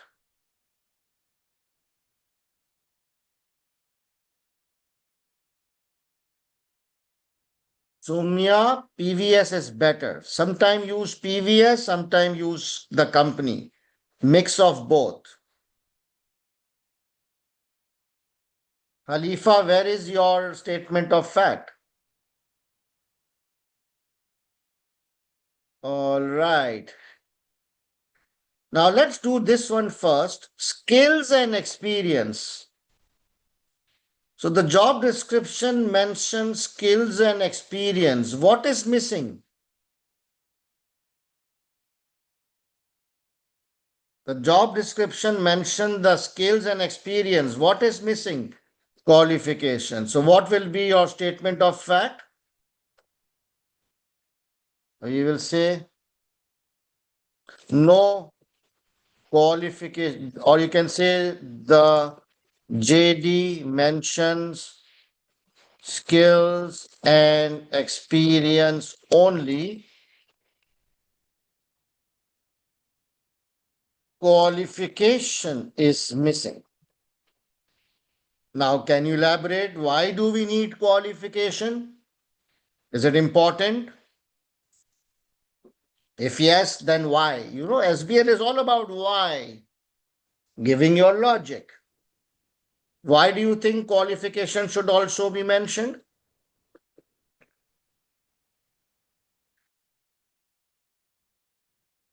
Nice, Nikhil. Azan, no.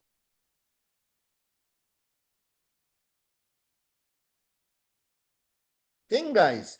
Is it important to identify the right qualification? Why? Because of the technical competence, technical knowledge, the person should be able to do the job, to find suitable candidates who have the necessary knowledge. Yeah, it's very important to identify what level of qualification is required. Do you require, a bachelor's qualification or a master's in project management or a certified project man? It all depends. But it's important to understand or identify the qualification level so that, the person has the necessary knowledge to do the job. Just right. Explain this on this.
Professional competence. Umarul, I like that word.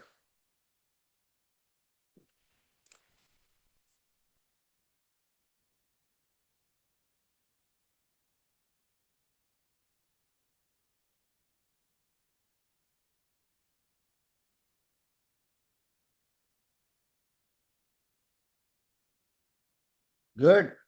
You see, the more better professional words you use, the more marks you will get.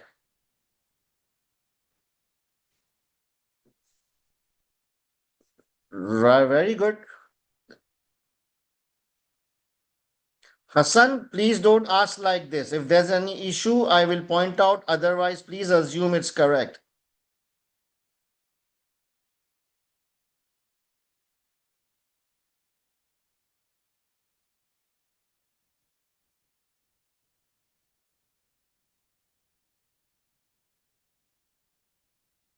Princey, please try to use the word professional competence somewhere in your answer.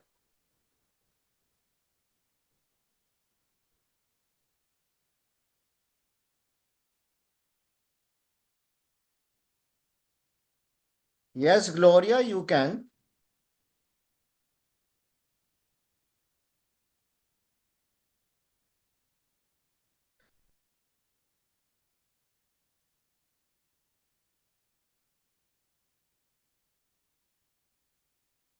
No, Sumya.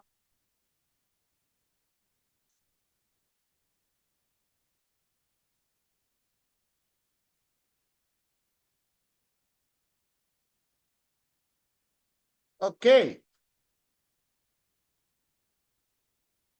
Now, someone mentioned work on your own. So it's mentioned somewhere in the job description. You must be able to work on your own. What's the issue here?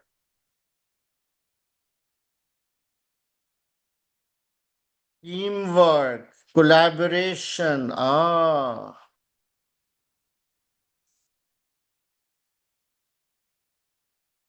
someone is mentioning it's also in the pre-scene. Teamwork is mentioned in the pre-scene. Let me check. Where is teamwork mentioned?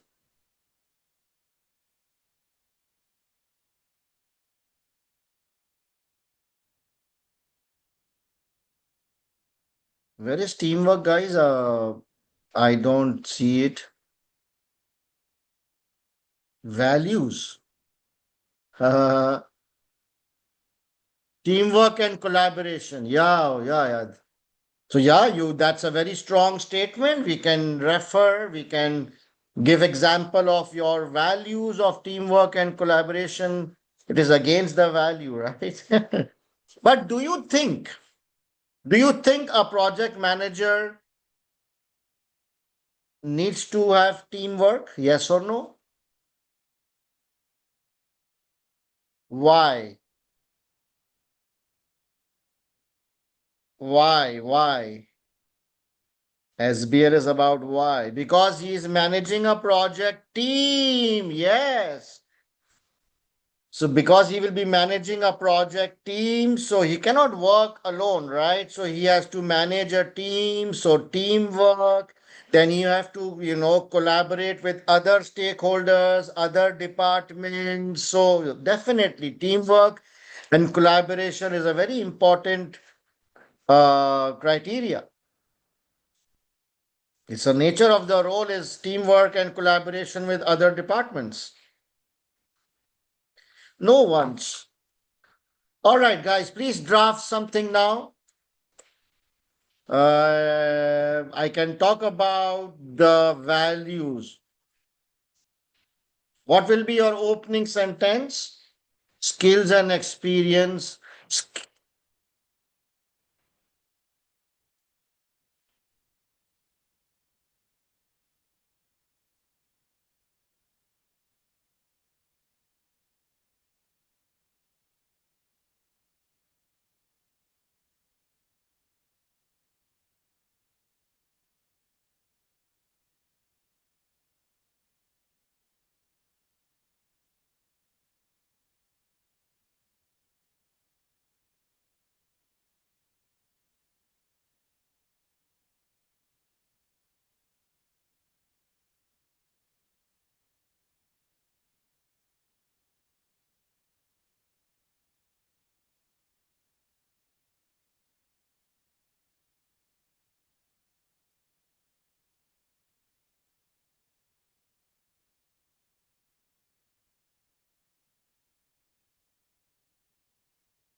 Subheadings. Salman, where is your statement of fact? Ellen, the statement of fact needs a little bit of editing.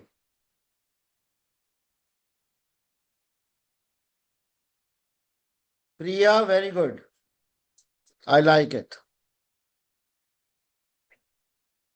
Good, guys. Good drafting.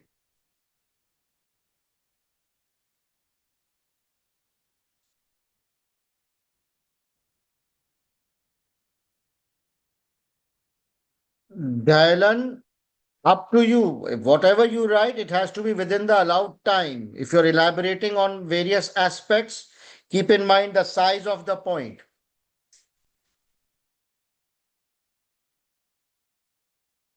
Yes, Sami. Correct. Srikar, not really.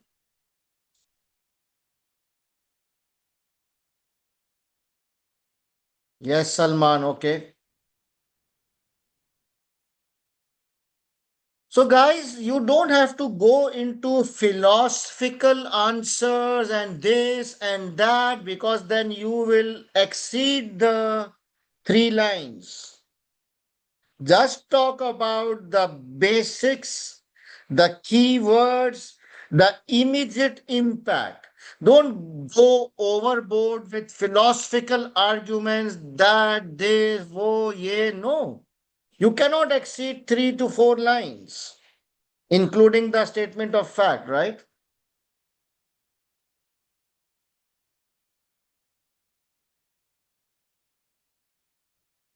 Yes, once. Ahmed, not possible. We have different namaz times in different cities and countries, right?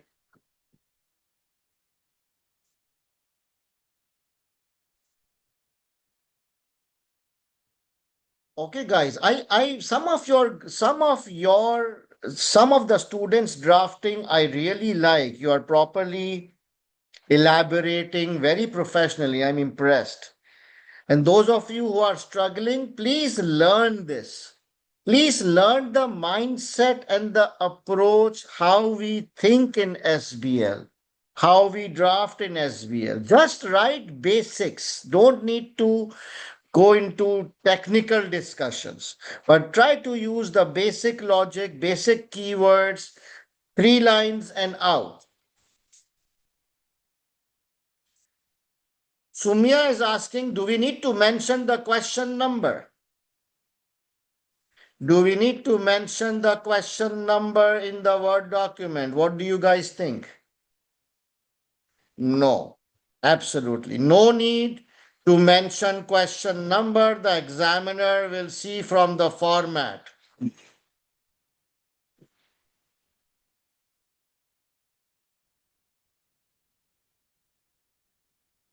Okay, now we are done. So let me read the task again. Did we give email format? Yes or no? Okay. And then 14 plus 4, 18. Did we give minimum 8 points? Please count the number of paragraphs. I need minimum 8 paragraphs. 1, 2, 3, 4, 5, 6, 7, 8. Okay, good. Did we demonstrated skepticism in 2 or 3 points? Not all, just 2 or 3 points, like I disagree, it's incorrect, or you can ask a counter question, but maximum 2 or 3 points. But change the wording. Don't use I disagree in all of them. Sometimes you say I disagree. Sometimes you say it's incorrect. Sometimes you say I don't understand, or you can ask. Try to use it's inappropriate. Yes, different wordings for different point. Show some variety. Okay.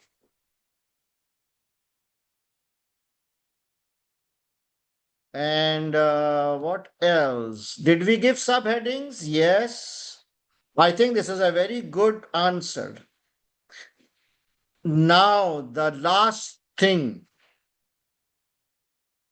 allowed time. What was the allowed time? 14 plus 4, 18. 18 multiplied by 1.8. Please let me know the allowed time. Hasib, you are crazy. Why some guys are saying 36? Are you not even able to calculate something? 18 multiplied by 1.8. 32.4. Let's say 33 minutes round.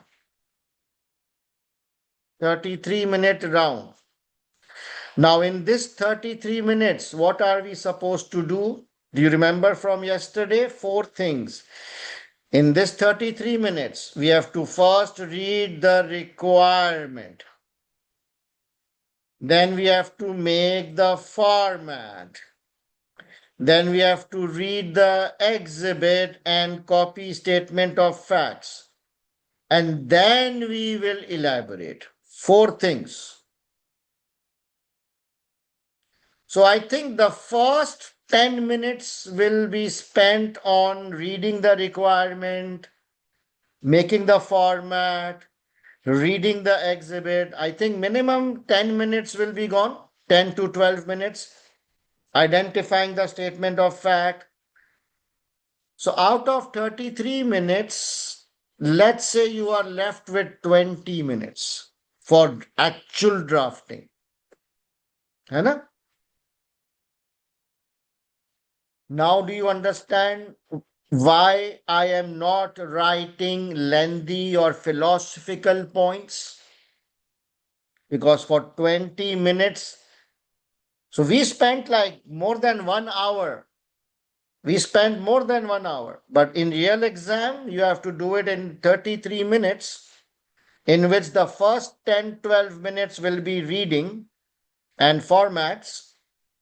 So the actual real drafting time is just 20 minutes. Do you think I cannot elaborate? Yes, I can elaborate. I can add 4 more lines. I'm deliberately not going overboard because you remember what Benson said? You have to complete within the time.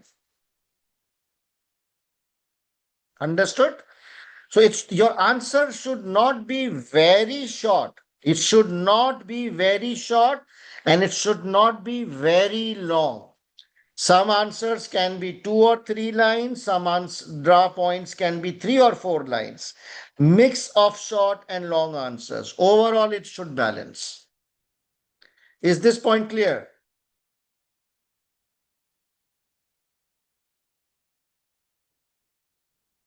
Sarah is asking, is this enough to gain full marks?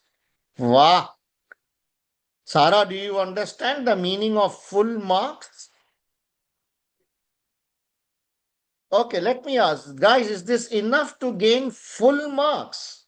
So please, in SBL, there is no concept of full marks. It's not a numerical paper. It is a very subjective theoretical paper. So forget about this concept of full marks. Now, if I will check this, how will I do the marking? So normally, 1 point is worth 2 marks, right? But you cannot score full 2 marks. That's impossible, especially under exam conditions, timing, stress. It is impossible to score 2 out of 2. Is that clear so far? Yes or no? Okay. So what I do is I will read the points. So this looks, all of them look okay. So I can give at least 1 mark to 1.5 marks per point. Do you understand? This level of drafting will give you at least 1 mark to 1.5 marks, depending on your drafting quality. So if there are 1, 2, 3, 4, 5, 6, 7, 8 points, I can give you 10 marks for technical. Okay. So if there are 8 points, some points are 1 mark, some points you can score 1.5 marks. So overall, I'm just giving you a high level quick assessment. So 8 points generally would fetch you 10 marks. And then professional skills also, out of 4, you can score 2, maximum 3. 2 or 3, depending on your format, your tone, your professionalism. So professional marks can be either 2, at least 2, maximum 3 out of 4. So now you can calculate. So you will get 12 or 13 marks out of 18. 12 or 13 out of 18. This is the realistic marking approach of the examiner. So if you get 12 marks out of 18, how much is that in percentage? If you score 12 marks, that's 66%. And if you get 13 out of 18, what percentage? 72. It's good enough. We should target to at least cross 70%. Okay.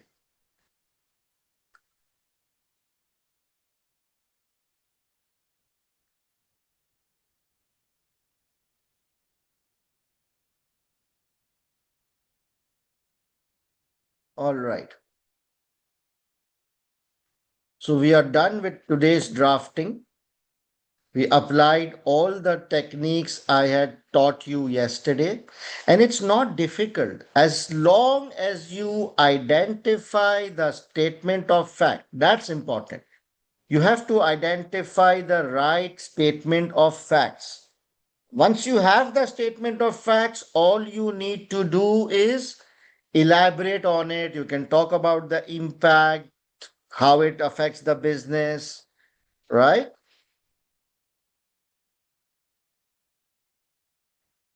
Okay, guys. So now going back to the presentation. So now, guys, only 20 minutes is required, and I will end the class because the main target for today was drafting. So just bear with me for 15 minutes and then I will open the forum for question and answers. So guys, again, if you think this drafting session was helpful, you can enroll in my revision batch for more. So we will be doing these draftings for all the past papers, 7 to 8 past papers, the same approach, discussion, draftings, mocks. This is the revision class timetable. Classes will be in evening hours. I will share this timetable tonight in all the groups. Now, list of important models and topics.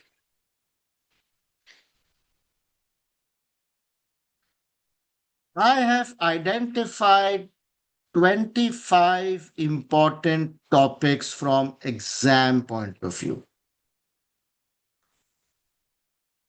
Okay. These are the topics. If you do these topics, it will cover 80% of your paper, 80 to 90%.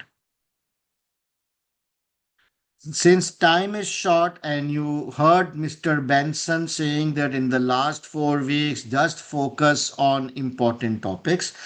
So these are the list of models. There are 10 models which you should be aware of.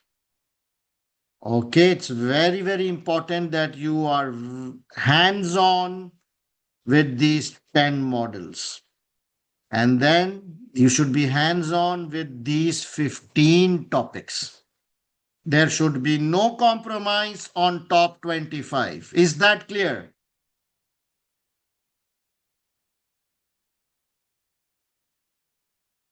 You should really master and memorize top 25. Every day you can revise. Every day you can revise top 25 handout so that you don't forget. Forget about other topics.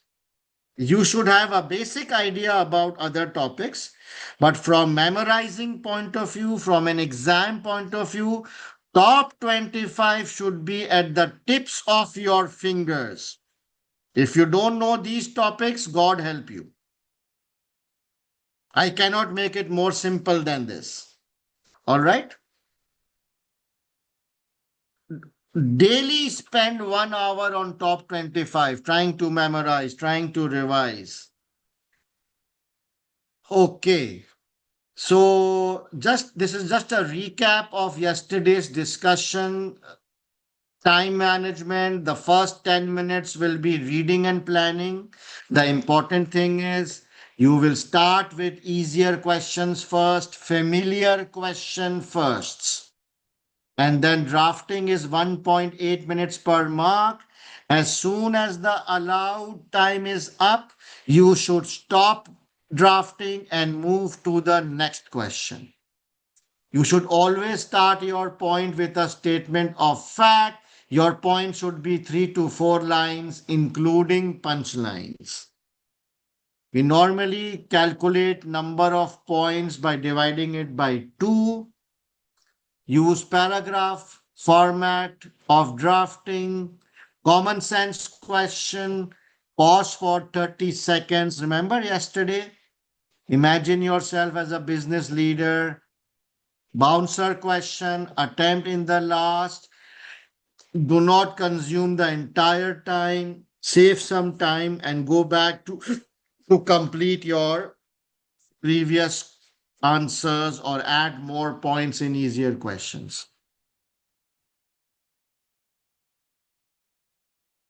Now, this is the 4-week study plan for my paid batch. Those of you who are already enrolled with me, either in regular batch or reset batch or revision batch, doesn't matter. It's for all my enrolled students. This will be your study plan for next 4 weeks. Number one, master my top 25 video and memorize my top 25 notes. I already spoke about it few minutes back. Then you also have to memorize the enhanced list of impacts. This is a very comprehensive document. You will see, or you already know, that SBL is all about explaining the impacts on the business. Right? SBL is all about explaining impacts. So this enhanced list of impact, I have mentioned a lot of factors, a lot of impacts. If you memorize this list, you can easily draft professionally. You can give impacts very nicely without wasting time in your exam. And then please watch my webinar day 1 for exam techniques, format, professional skills in case you have missed it, and attend the revision live classes from Tuesday onward. Do not attempt any extra question or revision kit or study hub on your own. Don't do that.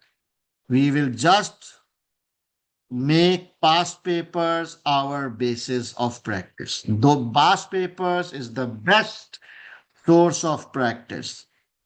In the last 4 weeks, do not do adventures. It's time to consolidate and focus. All my regular batch students, even if you have watched all the chapters, you have to watch these. Is that clear, guys? Now forget the chapters. Top 25 is your lifeline.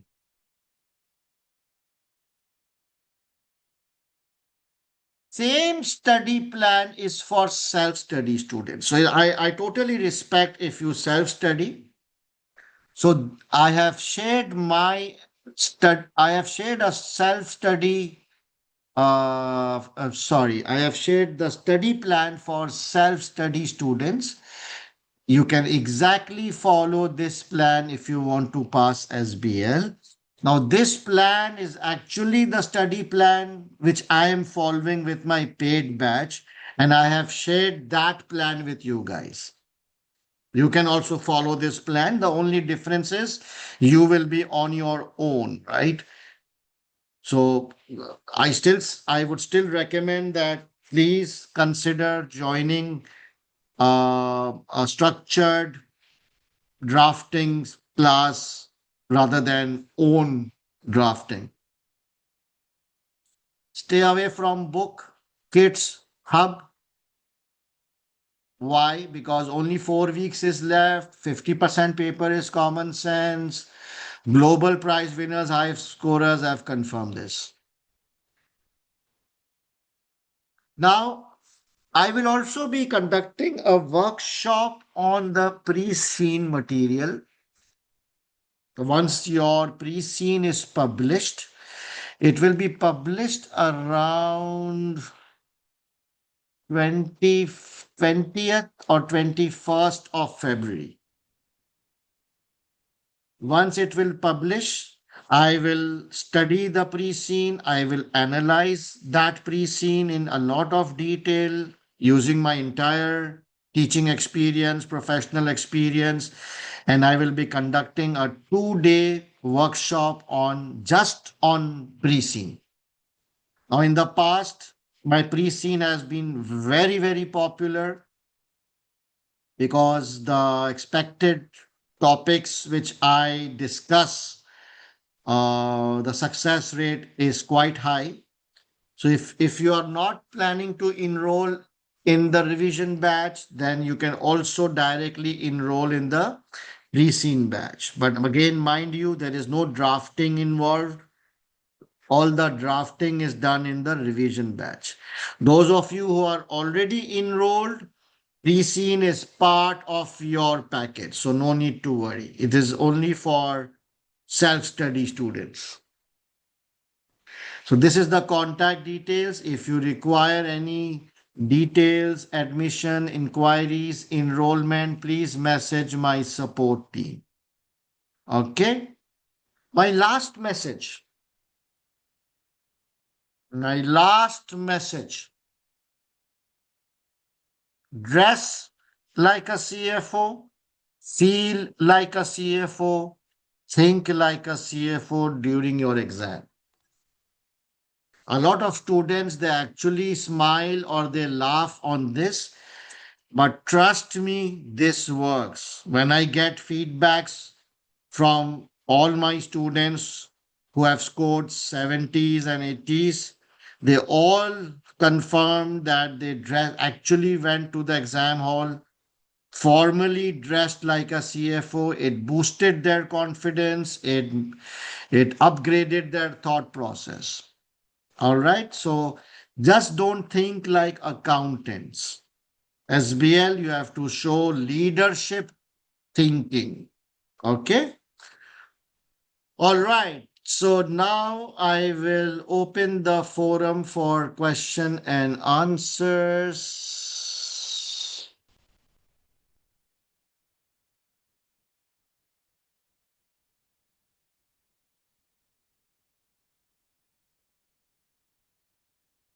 Yes, all revision classes will be recorded and available the next morning.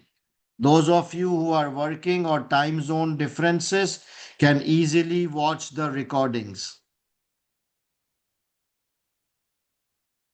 I will share the schedules and the handouts tonight.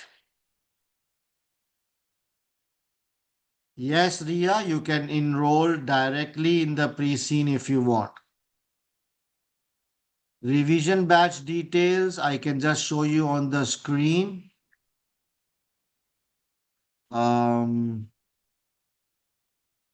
This is the details for revision batch, the prices and everything. Please message my support team for more details.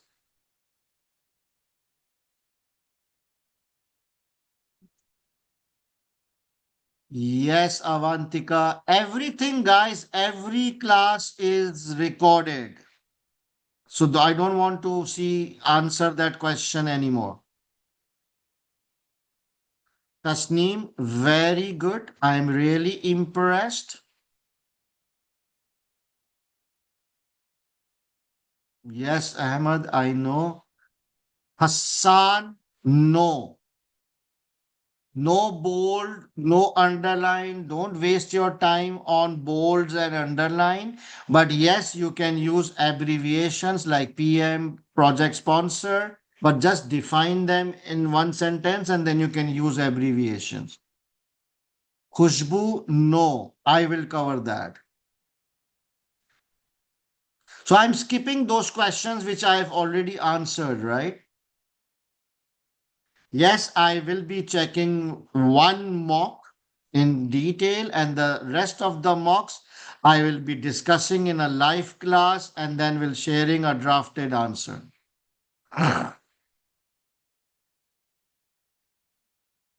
Dhruv 80% on drafting, 20% on top 25. Abdul Wasid, definitely yes. This is part of professional marks.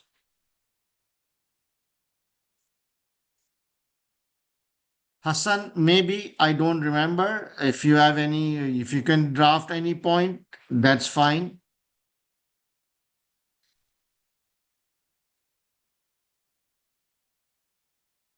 Pre-March mock. Okay, I'm getting several questions on pre-March mock. So ACCA, they also publish a mock in every attempt. It is called for your attempt, it is called pre-March mock. Now, those mocks are not good. I see all the pre-mocks, and trust me, those mocks are very pathetically done. But so that is why I do not conduct them as a mock, but I do cover those topics separately in my pre-scene. So I cover them indirectly. So I would suggest you don't do the pre-mocks because that will confuse you. That will shatter your confidence at the last moment because they are not good.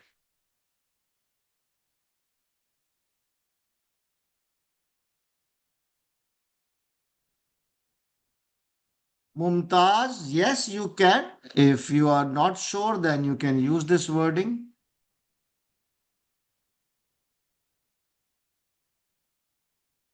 Murtaza, 4 to 5 hours daily. Once, very risky.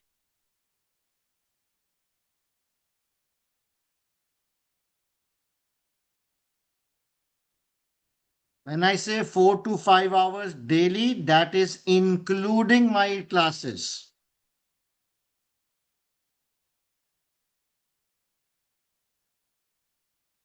Dealer, no need. The examiner can figure out. Tathir, it will be available on YouTube tomorrow. Khan, yes, full paper. Vanilla, I will cover that when the time comes.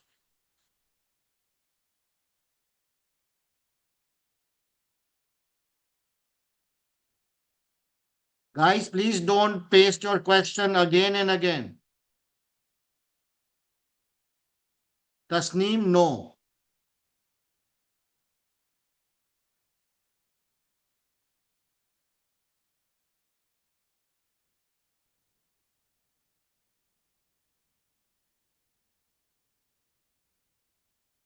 Samir, there will be no lessons in revision batch, only past paper drafting.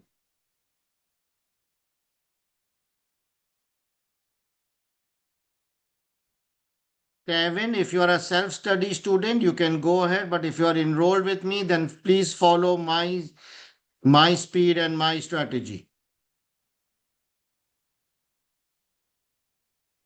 Once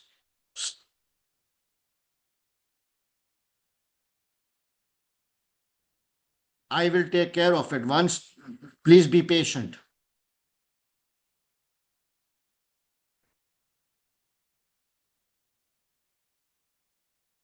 Basim, I think revision batch will be better for you. All right, now I'm getting a lot of repeated questions again and again.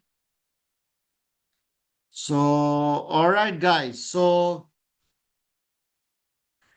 if you have any more questions or doubts which I might have missed out, you can directly message me on my WhatsApp. Okay. The recording of yesterday and today will be available tomorrow on the portals as well as YouTube. I will share all the handouts and the schedule tonight. All right, guys. And now I will see you on Tuesday, 6 p.m. Dubai time in live drafting class. Before that, please memorize top 25 and enhance list of impact. All right, guys. Thank you so much for joining. Wish you all the best. Take care and bye bye.